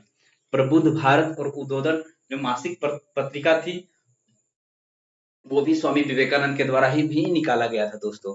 ठीक है दोस्तों, नेक्स्ट क्वेश्चन पे बात करते हैं। क्वेश्चन नंबर 40 क्या है? वैज्ञानिक तथा औद्योगिक अनुसंधान परिषद के अध्यक्ष कौन है? वैज्ञानिक तथा औद्योगिक अनुसंधान परिषद के अध्यक्ष कौन है? ऑप्शन है भारत के राष्ट्रपति, भारत के उपराष्ट्रपति, भारत के प्रधानमंत्री, केंद्रीय मंत्री विज्ञान एवं प्रौद्योगिकी। इसका राइट आंसर क्या हो जाएगा? भारत के प्रधानमंत्री। भारत के प्रधानमंत्री जो है वैज्ञानिक और औद्योगिक अनुसंधान परिषद के अध्यक्ष होते हैं। ठीक है दोस्तों, बात करते हैं भारत के राष्ट्रपति जो है वो भारतीय संविधान के भाग 5 के अंदर आता है। आर्टिकल कहां से कहां तक? तो आर्टिकल 52 से लेकर आर्टिकल 62 तक जो है भारत के राष्ट्रपति का वर्णन किया गया है दोस्तों। ठीक है। भारत के उपराष्ट्रपति जो है आर्टिकल 63 में वर्णन किया गया है दोस्तों। और भारत का उपराष्ट्रपति जो होता है राज्यसभा का पदेन सभापति होता है, ये आर्टिकल 64 में वर्णन किया गया है इसका। इसका वर्णन किसमें किया गया है? राज्यसभा का पदेन सभापति जो होता है, राज्यसभा का पदेन सभापति होता है, वो कौन होता है? उपराष्ट्रपति होता है। उपराष्ट्रपति होता है पदेन सभापति। ये किसमें वर्णन किया गया? आर्टिकल 64 में। और आर्टिकल 89 के क में इसका वर्णन है। आर्टिकल 64 और आर्टिकल 89 के क में यही बात किया गया है कि राष्ट्रपति जो उपराष्ट्रपति जो होता है राज्यसभा का पदेन सभापति होता है दोस्तों। ठीक है। भारत के प्रधानमंत्री का जो वर्णन है आर्टिकल 74 में किया गया है। राष्ट्रपति के सलाहकार के लिए मंत्रिमंडल का मुखिया जो होता है भारत का प्रधानमंत्री होता है दोस्तों। ठीक है। तो क्वेश्चन क्या था कि वैज्ञानिक तथा अनुसंधान संस्थान के परिषद के अध्यक्ष कौन होता है? तो भारत के प्रधानमंत्री होता है दोस्तों। ठीक है। भारत का राष्ट्रपति कौन? राष्ट्रपति के आर्टिकल कौन है? भाग 5 में है। आर्टिकल 52 से 62 तक का इसका वर्णन है। उपराष्ट्रपति का वर्णन 63 में किया गया है। राज्यसभा के पदेन सभापति कौन होता है? तो उपराष्ट्रपति होता है। किसमें वर्णन है? 64 में। और 89 के क में वर्णन किया गया है। भारत का प्रधानमंत्री आर्टिकल 74 में वर्णन किया गया है दोस्तों। ठीक है। भारत के प्रधानमंत्री जो है वैज्ञानिक तथा औद्योगिक अनुसंधान परिषद के अध्यक्ष होते हैं। ठीक है। वैज्ञानिक और तथा औद्योगिक अनुसंधान जो है CSIR है, इसकी स्थापना कब किया गया था? 1942 ईस्वी में किया गया था। वैज्ञानिक तथा औद्योगिक अनुसंधान परिषद CSIR की स्थापना कब किया गया था? 1942 ईस्वी में किया गया था। वर्तमान में ये CSIR के महानिदेशक कौन है? एन क्लैसेल्वी। एन क्लैसेल्वी वर्तमान में 2025 में अभी CSIR के महानिदेशक कौन है? एन क्लैसेल्वी हैं। कौन है? एन क्लैसेल्वी हैं दोस्तों। ठीक है। नेक्स्ट, प्रधानमंत्री और किन किन का अध्यक्ष होता है? तो नीति आयोग का अध्यक्ष होता है प्रधानमंत्री होता है। राष्ट्रीय विकास परिषद का अध्यक्ष कौन होता है? प्रधानमंत्री होता है। राष्ट्रीय एकता परिषद का अध्यक्ष कौन होता है? प्रधानमंत्री होता है। अंतरराष्ट्रीय परिषद का अध्यक्ष कौन होता है? प्रधानमंत्री होता है। अंतरिक्ष विभाग का अध्यक्ष कौन होता है? प्रधानमंत्री ही होता है दोस्तों। देखिए, नीति आयोग, राष्ट्रीय विकास परिषद, राष्ट्रीय एकता परिषद, अंतरराष्ट्रीय परिषद और अंतरिक्ष विभाग, इन सभी का अध्यक्ष कौन होता है? प्रधानमंत्री ही होता है दोस्तों। राष्ट्रीय आपदा प्रबंधन प्राधिकरण के अध्यक्ष भी प्रधानमंत्री ही होता है। राष्ट्रीय आपदा प्रबंधन, नेशनल डिजास्टर प्राधिकरण के अध्यक्ष कौन होता है? प्रधानमंत्री ही होता है दोस्तों। ठीक है। नेक्स्ट क्वेश्चन की बात करते हैं। भारत में हरित क्रांति का जनक किसे माना जाता है? ऑप्शन है Norman Ernest Borlaug, MS Swaminathan, JS Thomson, इनमें से कोई नहीं। हमारा राइट आंसर क्या होगा दोस्तों? हमारा राइट आंसर हो जाएगा MS स्वामीनाथन। MS स्वामीनाथन जो है राष्ट्रीय हरित क्रांति के जनक माने जाते हैं भारत के अंदर में। ठीक है दोस्तों। अब बोल रहा है कि भारत के विश्व में हरित क्रांति के जनक कौन माने जाते हैं? तो Norman Ernest Borlaug. Ernest Borlaug विश्व के अंदर हरित क्रांति का जनक माने जाते हैं। और भारत में पिछली वीडियो में हमने करवाया था कि श्वेत क्रांति का जनक किसे कहा जाता है भारत के अंदर? तो डॉक्टर V कुरियन, वर्गीज कुरियन जो है वो श्वेत क्रांति के जनक माने जाते हैं भारत के अंदर। और श्वेत क्रांति किससे संबंधित है? तो दूध उत्पादन से। श्वेत क्रांति किससे संबंधित है? ये श्वेत क्रांति है। श्वेत क्रांति किससे संबंधित है दोस्तों? तो ये दूध उत्पादन से संबंधित है। दूध से संबंधित है श्वेत क्रांति। दूध से संबंधित है, दूध उत्पादन से संबंधित है ये श्वेत क्रांति दोस्तों। और हरित क्रांति का जनक कौन है? तो MS स्वामीनाथन। विश्व में कौन है? नॉर्मन अर्नेस्ट बोरलॉग है दोस्तों। ठीक है। बात करते हैं MS स्वामीनाथन जो है भारत में हरित क्रांति के जनक के रूप में MS स्वामीनाथन को जाना जाता है। भारत में हरित क्रांति के रूप में किसे जाना जाता है? तो कौन जाना किया? MS स्वामीनाथन को जाना जाता है दोस्तों। भारत में हरित क्रांति की शुरुआत कब हुई थी? 1966-67 में प्रारंभ हुआ था। और हरित क्रांति जो है सबसे पहले कहाँ लगाया गया था? प्रभाव कहाँ पे हुआ था? पंजाब हरियाणा में। पंजाब हरियाणा में और पश्चिमी उत्तर प्रदेश में पड़ा था इसका प्रभाव हरित क्रांति का। हरित क्रांति का सबसे कम लाभ वर्षा वाला आधारित क्षेत्र कौन सा है? उड़ीसा, बिहार, पूर्वोत्तर भारत क्षेत्र है और उड़ीसा बिहार क्षेत्र है। हरित क्रांति का जो मुख्य आधार है उच्च उत्पादकता वाले बीज, रासायनिक खाद और कीटनाशक और सिंचाई पर आधारित थी। हरित क्रांति शब्द का प्रयोग जो किया था सर सबसे पहली बार कौन किया था? विलियम S गॉड ने किया था। कब किया था? 1968 में। हरित क्रांति का मतलब शुरुआत हुआ था 66-67 में। और हरित क्रांति शब्द का प्रयोग कब किया गया था? विलियम S गॉड के द्वारा 1968 में। और हरित क्रांति की शुरुआत हुई थी 1966-67 में। और विलियम S गॉड ने 1968 में हरित क्रांति शब्द का प्रयोग पहली बार किया था। हरित क्रांति किसके लिए किया जाता है? तो गेहूं, गन्ना, मक्का और बाजरा आदि फसलों के लिए किया जाता है हरित क्रांति शब्द का प्रयोग किया जाता है। ठीक है। नॉर्मन अर्नेस्ट बरलोग, हमने अभी बात किया है कि नोबेल पुरस्कार विजेता है और अमेरिका कृषि वैज्ञानिक थे। इसमें विश्व में हरित क्रांति का जनक माना जाता है किसको? नॉर्मन बरलोग को। नॉर्मन अर्नेस्ट बरलोग जो है विश्व में हरित क्रांति को जाना जाता है। और भारत में हरित क्रांति कौन है? तो एम एस स्वामीनाथन भारत में हरित क्रांति के जनक माने जाते हैं। भारत में हरित क्रांति कौन है? एम एस स्वामीनाथन है। और विश्व में हरित क्रांति के जनक कौन है? नॉर्मन अर्नेस्ट बरलोग है। नॉर्मन अर्नेस्ट बरलोग है। भारत में हरित क्रांति की रूपरेखा जो है तृतीय पंचवर्षीय योजना में तैयार हुआ था। किस पंचवर्षीय योजना में तैयार हुआ था दोस्तों? तो तृतीय पंचवर्षीय योजना में तैयार हुआ था दोस्तों ये हरित क्रांति। ठीक है, नेक्स्ट क्वेश्चन की बात करते हैं। 42 नंबर क्वेश्चन है, श्री कुमार बनर्जी निम्नलिखित में से किससे संबंधित है? श्री कुमार बनर्जी निम्नलिखित में से किससे संबंधित है? ऑप्शन है परमाणु ऊर्जा विभाग, भाभा परमाणु अनुसंधान केंद्र, रक्षा अनुसंधान एवं विकास संगठन, ऑप्शन डी है इनमें से कोई नहीं। तो सही बात है, श्री कुमार बनर्जी जो है परमाणु ऊर्जा विभाग से संबंधित है, परमाणु ऊर्जा आयोग से संबंधित है। श्री कुमार बनर्जी किससे संबंधित है? तो परमाणु ऊर्जा आयोग से संबंधित है दोस्तों। बात करते हैं, यहाँ पे देख लेते हैं कि भाभा परमाणु अनुसंधान केंद्र कहाँ पे है? ये है मुंबई, महाराष्ट्र, मुंबई के ट्राम्बे में स्थित है। कहाँ पे स्थित है ये? तो ये ट्राम्बे में स्थित है। ठीक है, उसके बाद बात करते हैं, इसमें अभी वर्तमान समय में भाभा परमाणु अनुसंधान केंद्र के अध्यक्ष कौन है? तो सॉरी, ये रक्षा अनुसंधान विकास संगठन यानी डीआरडीओ, डीआरडीओ, डीआरडीओ कहाँ पे है? ये कहाँ पे है ये? तो ये है आपका हेडक्वार्टर, इसका न्यू दिल्ली में है। डीआरडीओ का हेडक्वार्टर कहाँ पे है? न्यू दिल्ली में है। इसकी स्थापना कब हुआ था? तो 1958 में इसकी स्थापना हुआ था। इसकी स्थापना कब हुआ था? 1958 में। और अभी वर्तमान समय में डीआरडीओ का अध्यक्ष कौन है? एस.वी. कामत। क्या नाम है इनका? एस.वी. कामत नाम है इसका। वर्तमान में डीआरडीओ के अध्यक्ष कौन है? तो एस.वी. कामत है दोस्तों। ठीक है, डीआरडीओ का स्थापना कब हुआ था? 1958 में, और ये न्यू दिल्ली में है। इसरो का स्थापना कब हुआ था दोस्तों? इसरो का स्थापना हुआ था आपको 1969 में। 1969 में इसरो का स्थापना हुआ था। ठीक है दोस्तों, अब बात करते हैं हम लोग, भाभा परमाणु अनुसंधान केंद्र कहाँ पे है? ट्राम्बे, मुंबई के ट्राम्बे में स्थित है। और डीआरडीओ का हेडक्वार्टर कहाँ पे है? न्यू दिल्ली में है। श्री कुमार बनर्जी जो है भारत के बनर्जी है, परमाणु ऊर्जा आयोग से संबंधित है। श्री कुमार बनर्जी, भारतीय परमाणु ऊर्जा आयोग का गठन अगस्त 1948 में किया गया था। भारतीय परमाणु ऊर्जा आयोग का गठन कब किया गया था? 1948 में। भारतीय परमाणु ऊर्जा विभाग की स्थापना 1954 में किया गया था। देखिए यहाँ पे परमाणु ऊर्जा आयोग है और यहाँ पे ऊर्जा विभाग है, परमाणु ऊर्जा विभाग है, इसकी स्थापना 1954 में किया गया है।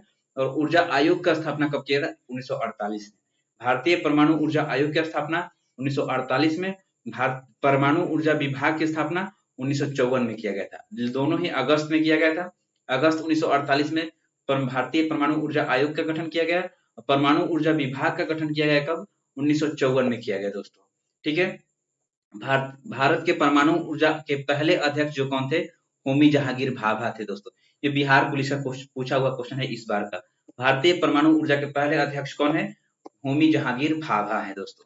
भारत में परमाणु कार्यक्रम के पिता के रूप में होमी जहांगीर भाभा के जन्म माना जाता है। भारतीय परमाणु कार्यक्रम के पिता के रूप में किसे माना जाता है? होमी जहांगीर भाभा को माना जाता है। इंदिरा गांधी परमाणु अनुसंधान केंद्र IGCAR, अभी पढ़ा हमने कि किस लिए प्रसिद्ध है? तो फास्ट ब्रीदर रिएक्टर के लिए प्रसिद्ध है ये। और ये कलपक्कम तमिलनाडु में स्थित है। कहाँ पे स्थित है ये दोस्तों? तो कलपक्कम तमिलनाडु के कलपक्कम में स्थित है ये। इंदिरा गांधी IGCAR स्थित है। भाभा परमाणु अनुसंधान केंद्र बार्क कहाँ पे है? मुंबई में है। भाभा परमाणु अनुसंधान केंद्र कहाँ पे है दोस्तों? मुंबई में है। भाभा एटॉमिक रिसर्च सेंटर, इसका फुल फॉर्म होता है बार्क का। वर्तमान समय अगस्त 2025 में परमाणु ऊर्जा आयोग के अध्यक्ष कौन है? अजीत कुमार मोहंती है। अगस्त 2025 में, अभी 2025 में अभी कौन है परमाणु ऊर्जा आयोग के अध्यक्ष कौन है? अजीत कुमार मोहंती है दोस्तों। ठीक है दोस्तों, बात करते हैं नेक्स्ट क्वेश्चन नंबर 43 की। तो राष्ट्रीय स्मार्ट गवर्नमेंट संस्थान कहाँ स्थित है? राष्ट्रीय स्मार्ट गवर्नमेंट संस्थान कहाँ स्थित है? ऑप्शन है हैदराबाद, मुंबई, पुणे, चेन्नई। तो राइट आंसर क्या हो जाएगा दोस्तों? हैदराबाद। हैदराबाद में राष्ट्रीय स्मार्ट गवर्नमेंट संस्थान स्थित है। राष्ट्रीय स्मार्ट गवर्नमेंट संस्थान कहाँ पे स्थित है?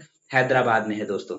आइए देख लेते हैं, बात करते हैं, कुछ संस्थान है उसका यहाँ वहां पे कहाँ पे स्थित है वो दिया हुआ है। देख लेते हैं, राष्ट्रीय भू भौतिक अनुसंधान संस्थान या DNA फिंगरप्रिंटिंग और डायग्नोस्टिक कहाँ स्थित है? हैदराबाद में। ये भी कहाँ पे स्थित है दोस्तों? हैदराबाद में ही स्थित है। Tata institute of fundamental research कहाँ पे स्थित है? मुंबई में। Tata institute of fundamental research कहाँ स्थित है दोस्तों? तो मुंबई में स्थित है दोस्तों। भारतीय मौसम वेधशाला कहाँ पे स्थित है? ये भी पुणे में, महाराष्ट्र के पुणे में स्थित है भारतीय मौसम वेधशाला। केंद्रीय चमड़ा अनुसंधान संस्थान, च से चमड़ा, च से चेन्नई, याद रखिएगा। चमड़ा अनुसंधान कहाँ पे? च से चमड़ा, च से चेन्नई, चमड़ा चेन्नई, चमड़ा अनुसंधान चेन्नई, चमड़ा अनुसंधान चेन्नई। मौसम वेधशाला कहाँ पे? पुणे में। मौसम वेधशाला कहाँ पे है? पुणे में है। Tata institute of fundamental research, fundamental research institute कहाँ पे है? मुंबई में है दोस्तों। डीएनए फिंगरप्रिंटिंग डायग्नोस्टिक कहाँ पे है? हैदराबाद में है। और ये जो राष्ट्रीय स्मार्ट गवर्नमेंट कहाँ पे है? राष्ट्रीय स्मार्ट गवर्नमेंट कहाँ पे है? ये भी हैदराबाद में है दोस्तों। और डीएनए फिंगरप्रिंटिंग डायग्नोस्टिक और भू भौतिकी अनुसंधान संस्थान हैदराबाद में, ये भी हैदराबाद में है दोस्तों। ठीक है दोस्तों, याद हो गया होगा।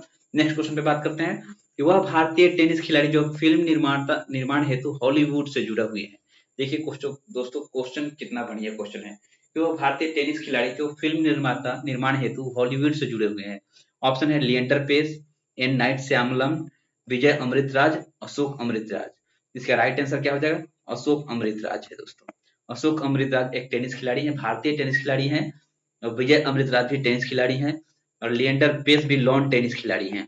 ठीक है, लिएंडर पेस क्या है? लॉन टेनिस के खिलाड़ी हैं। और बात करें तो अशोक अमृतराज जो है वो फिल्म निर्माण हेतु हॉलीवुड से ये जुड़े हुए हैं। ये भारतीय टेनिस खिलाड़ी हैं अशोक अमृतराज दोस्तों। ठीक है, नेक्स्ट बात करते हैं इसके बारे में कि अशोक अमृतराज जो है भारतीय टेनिस खिलाड़ी हैं और जो फिल्म निर्माण हेतु हॉलीवुड से जुड़े हुए हैं अशोक अमृतराज। ठीक है दोस्तों, विजय अमृतराज जो है टेनिस में सर्वश्रेष्ठ रैंकिंग जुलाई 1980 में 16वां स्थान था इनका। और ये वर्षों तक इस टेनिस में एशिया में शीर्ष रैंकिंग धारक हैं विजय अमृतराज। ये टेनिस खिलाड़ी हैं ये भी। लिएंडर पेस इंडियन एक्सप्रेस के नाम से इन्हें जाना जाता है। किसको? लिएंडर पेस को। लिएंडर पेस को इंडियन एक्सप्रेस के नाम से जाना जाता है। किनको? लिएंडर पेस को दोस्तों। और दोस्तों ये बात है 1966 में अटलांटा ओलंपिक खेल में इन्होंने कांस्य पदक प्राप्त किया है 1996 में लिएंडर पेस के द्वारा। इन्हें किसके नाम से जाना जाता है? तो इंडियन एक्सप्रेस के नाम से जाना जाता है लिएंडर पेस को। ठीक है दोस्तों, नेक्स्ट क्वेश्चन है हमारा लव। लव निम्नलिखित में से किस खेल से संबंधित है? लव निम्नलिखित में से किस खेल से संबंधित है? ऑप्शन है टेनिस, क्रिकेट, पोलो, बिलियर्ड्स। ठीक है, लव जो है आपका टेनिस से संबंधित है दोस्तों। लव किससे संबंधित है? टेनिस से संबंधित है दोस्तों। आइए खेल और खेल शब्दावली के बारे में बात कर लेते हैं थोड़ा सा।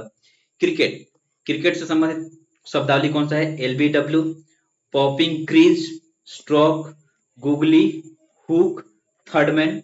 ठीक है, ये सभी सारे शब्दावली किससे संबंधित है? क्रिकेट से संबंधित है।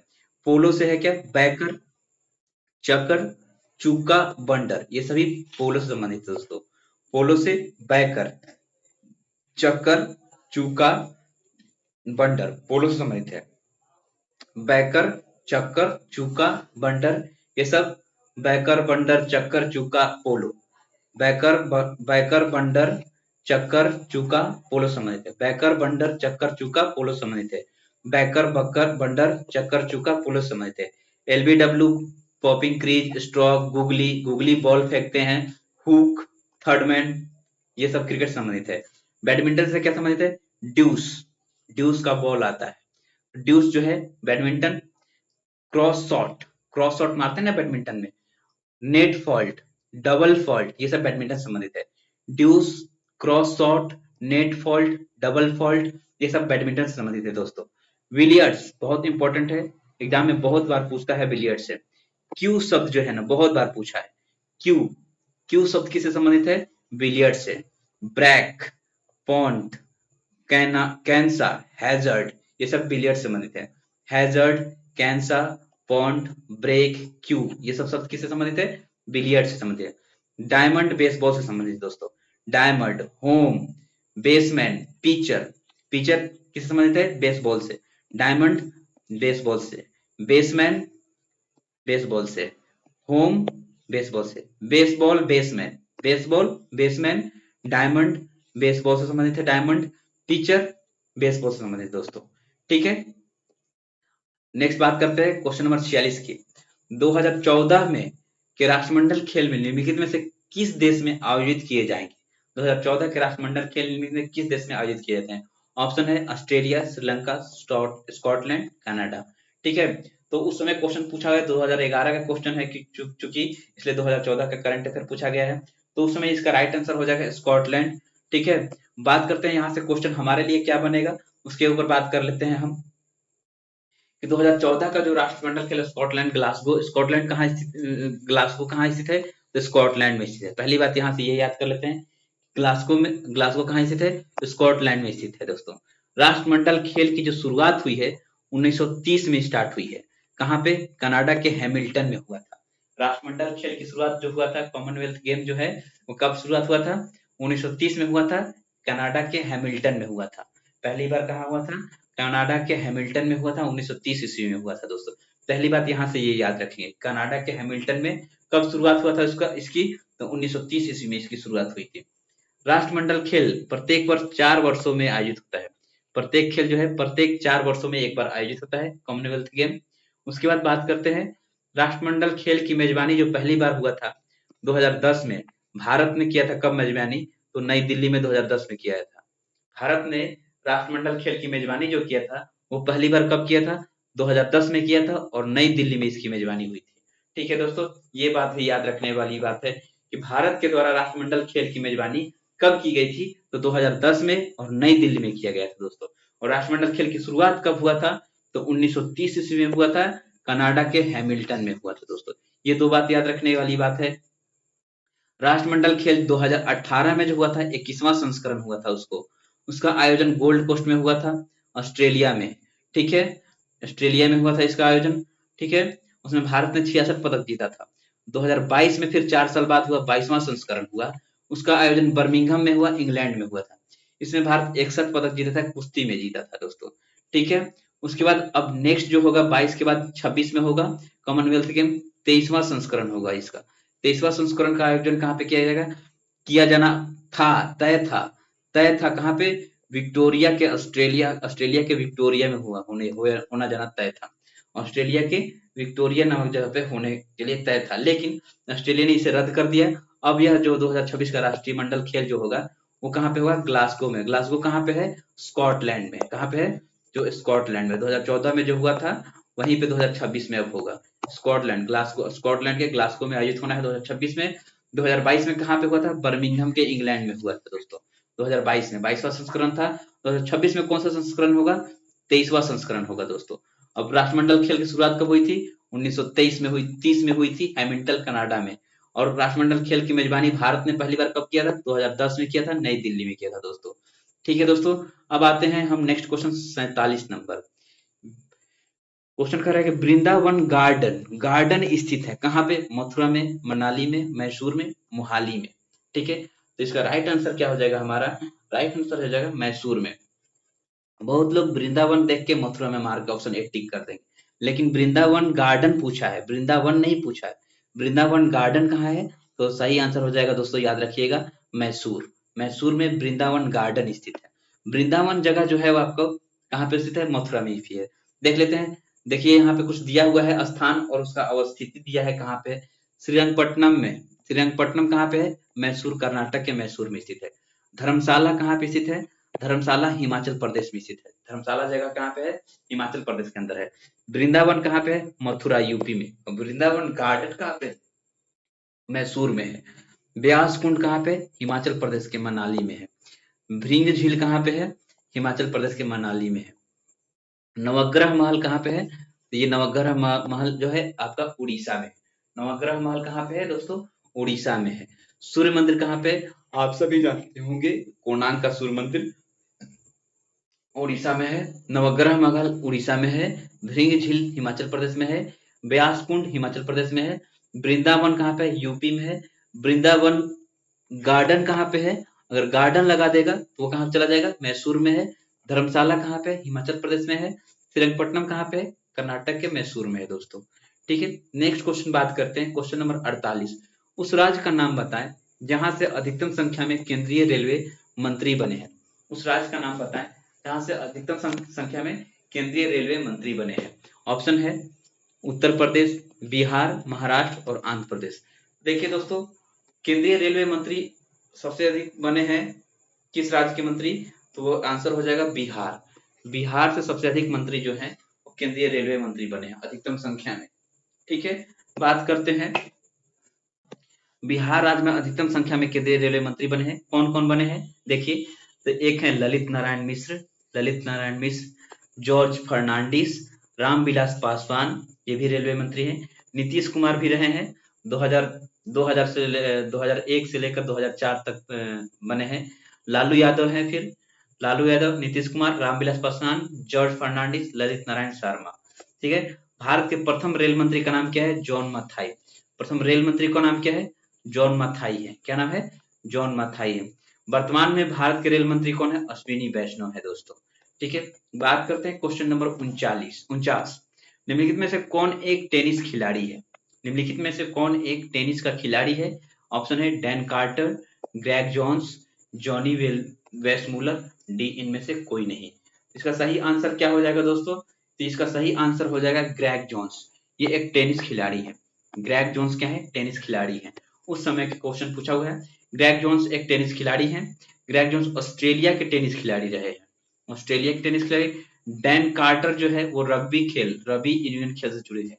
डैन कार्टर जो है ये रग्बी यूनियन खेल से जुड़े हुए हैं दोस्तों। ठीक है। नेक्स्ट क्वेश्चन नंबर है हमारा 49 नंबर क्वेश्चन हो गया। ये तो हो गया ना। एक सेकेंड, कहाँ गया? एक क्वेश्चन लगता है छूट गया मेरे से। एक क्वेश्चन छूट गया। हाँ, क्वेश्चन नंबर 1 छूट गया। क्वेश्चन नंबर 50 क्या था क्वेश्चन? उस समय पूछा था कि आर भारद्वाज कहाँ के राज्यपाल हैं? तो उस समय के आर भारद्वाज है 2014-2010 में कर्नाटक के राज्यपाल थे दोस्तों। लेकिन अभी वर्तमान समय में राज्यपाल के बारे में बात करें, कर्नाटक के कौन है? थावर चंद गहलोत हैं। वर्तमान समय में राज्यपाल कर्नाटक कौन है? थावर चंद गहलोत है दोस्तों। अभी देख लेते हैं, राज्यपाल और मुख्यमंत्री से क्वेश्चन पूछ सकता है। बिहार के राज्यपाल कौन है? आरिफ मोहम्मद खान। मुख्यमंत्री कौन है? नीतीश कुमार है। यूपी के राज्यपाल का नाम आनंदीबेन पटेल, श्रीमती आनंदीबेन पटेल यूपी के मुख्यमंत्री हैं। और यहाँ पे सॉरी राज्यपाल हैं। और मुख्यमंत्री कौन है? योगी आदित्यनाथ। राजस्थान के कौन है? तो हरिभाऊ किशन राव बागड़े यहाँ पे राज्यपाल है राजस्थान के। हरिभाऊ किशन राव बागड़े। और यहाँ पे मुख्यमंत्री है राजस्थान के भजन लाल शर्मा। ठीक है। मुख्यमंत्री कौन है? भजन लाल शर्मा है। मिजोरम के हैं वीके सिंह। मिजोरम के राज्यपाल कौन है? वीके सिंह है। और मिजोरम के मुख्यमंत्री का नाम है लाल दुहोमा। मिजोरम का मुख्यमंत्री का नाम लाल दुहोमा है। मध्य प्रदेश के कौन है? मंगू भाई छगन भाई पटेल राज्यपाल है। और मध्य प्रदेश के मुख्यमंत्री का नाम मोहन यादव। हमने बताया पहले भी, मोहन यादव क्या है? मध्य प्रदेश के नाम मुख्यमंत्री का नाम क्या है? मोहन यादव है। और यहाँ पे राज्यपाल कौन है? मंगू भाई छगन भाई पटेल है। त्रिपुरा के कौन है राज्यपाल? तो इंद्रसेना रेड्डी नल्लू याद रखिए। चुपचाप रेड्डी नल्लू याद रखिए, आपको त्रिपुरा के राज्यपाल याद हो जाएगा। त्रिपुरा के राज्यपाल रेड्डी नल्लू। मुख्यमंत्री आप जानते हैं मानिक शाह। मुख्यमंत्री आप सभी को पता होगा, मानिक शाह त्रिपुरा के मुख्यमंत्री। छत्तीसगढ़ के मुख्यमंत्री हैं विष्णुदेव साय। और राज्यपाल है रेमक डेका छत्तीसगढ़ के राज्यपाल है रेमक डेका। और मुख्यमंत्री है विष्णुदेव साय दोस्तों। उत्तराखंड के कौन है? लेफ्टिनेंट जनरल गुरजीत सिंह राज्यपाल हैं। लेफ्टिनेंट जनरल गुरमीत सिंह राज्यपाल हैं। और उत्तराखंड के मुख्यमंत्री पुष्कर सिंह धामी है अभी उत्तराखंड के मुख्यमंत्री हैं दोस्तों। हरियाणा कौन है? असीम कुमार घोष। हरियाणा के प्रोफेसर असीम कुमार घोष राज्यपाल हैं। नायाब सिंह सैनी इनके मुख्यमंत्री हैं। सब आप लोगों को पता होगा, नायाब सिंह सैनी हरियाणा के मुख्यमंत्री हैं। और राज्यपाल है असीम कुमार घोष। दोस्तों मुख्यमंत्री तो अक्सर याद रहता है, लेकिन राज्यपाल याद नहीं रहता है, तो राज्यपाल को याद करना जरूरी है दोस्तों, क्योंकि राज्यपाल ही क्वेश्चन में पूछता है ज्यादा। गोवा के मुख्यमंत्री प्रमोद सावंत हैं। और राज्यपाल है पशुपति अशोक गजपति राजू। ठीक है। लद्दाख के कौन है राज्यपाल? उपराज्यपाल है कविंदर गुप्ता। लद्दाख कौन है? कविंदर गुप्ता। लद्दाख के राज्यपाल कौन है? कविंदर गुप्ता उपराज्यपाल है। वो एक बार देख लेते हैं फिर से।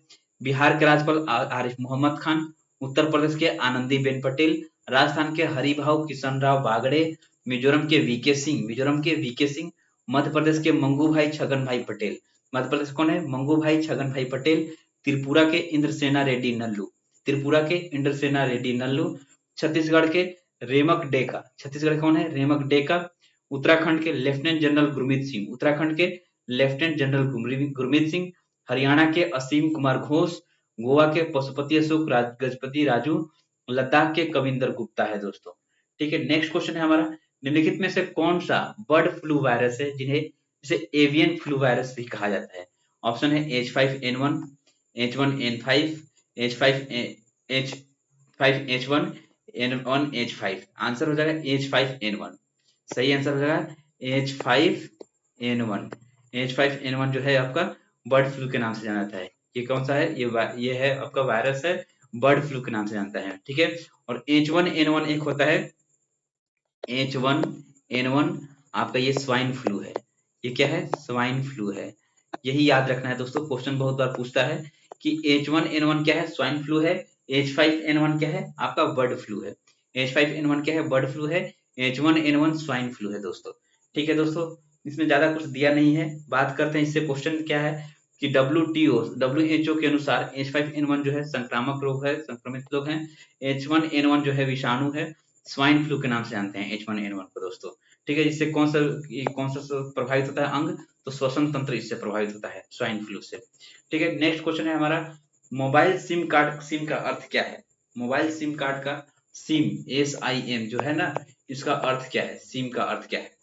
तो क्वेश्चन है यहाँ पे, subscriber information marker, subscriber identification module, super informational master, super identity marker. तो राइट आंसर हो जाएगा बी, सब्सक्राइबर आइडेंटिफिकेशन मॉड्यूल। यही सिम कार्ड का फुल फॉर्म है। सिम कार्ड का फुल फॉर्म क्या है? Subscriber identification module, SIM। बात करते हैं सिम कार्ड का अर्थ क्या है? सब्सक्राइबर आइडेंटिफिकेशन मॉड्यूल है। अब इससे कुछ प्रमुख शब्दाक्षर हैं जिनका एब्रिविएशन दिया हुआ है। सिम का होता है सब्सक्राइबर आइडेंटिफिकेशन मॉड्यूल होता है। रैम का रैंडम एक्सेस मेमोरी, रोम का रीड ओनली मेमोरी, वायरस का vital information resources under CH, vital information resources under CH। ठीक है। PNG का होता है पोर्टेबल नेटवर्क ग्राफिक। PNG का फुल फॉर्म क्या होता है? Portable network graphic. IP का क्या होता है दोस्तों? Internet protocol. IP का क्या होता है full form? Internet protocol. PNG का क्या होता है? Portable network graphics. ठीक है। वायरस का क्या होता है? Vital information resources under CH।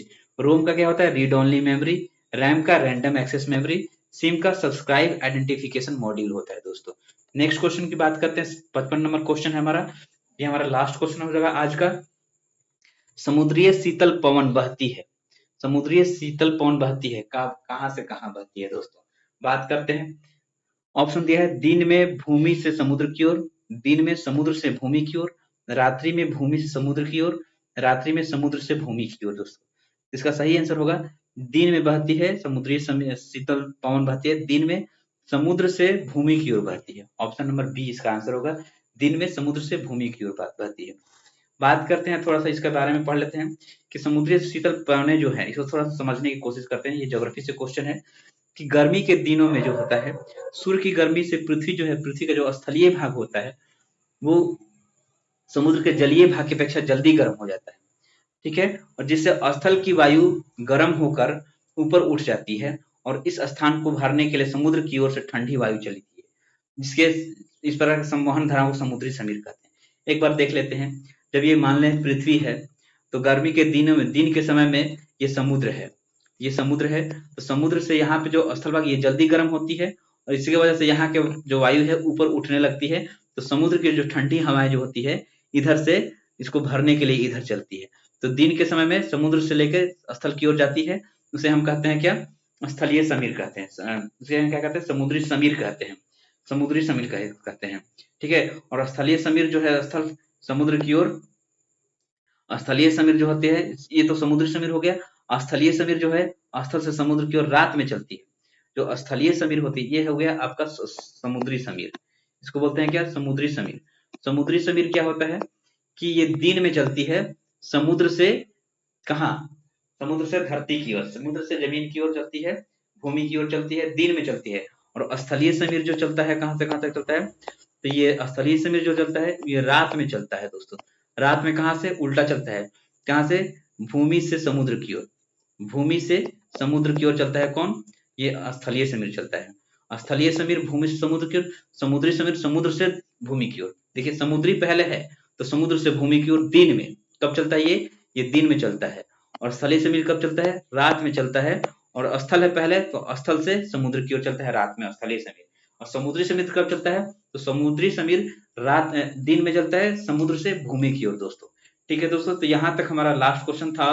अब इसके बाद हम आगे हम लेके आएंगे साइंस का क्वेश्चन जो होगा, जो जो भी 10, 5, 15 क्वेश्चन बचे हुए हैं इस सेट में, तो 15 क्वेश्चन लेके आएंगे। उसके बाद मैथ्स और रीजनिंग भी करवाएंगे आपको। ध्यान रखिएगा, बहुत ही स्पष्ट तरीके से मैथ्स और रीजनिंग आपको समझ में आएगा दोस्तों।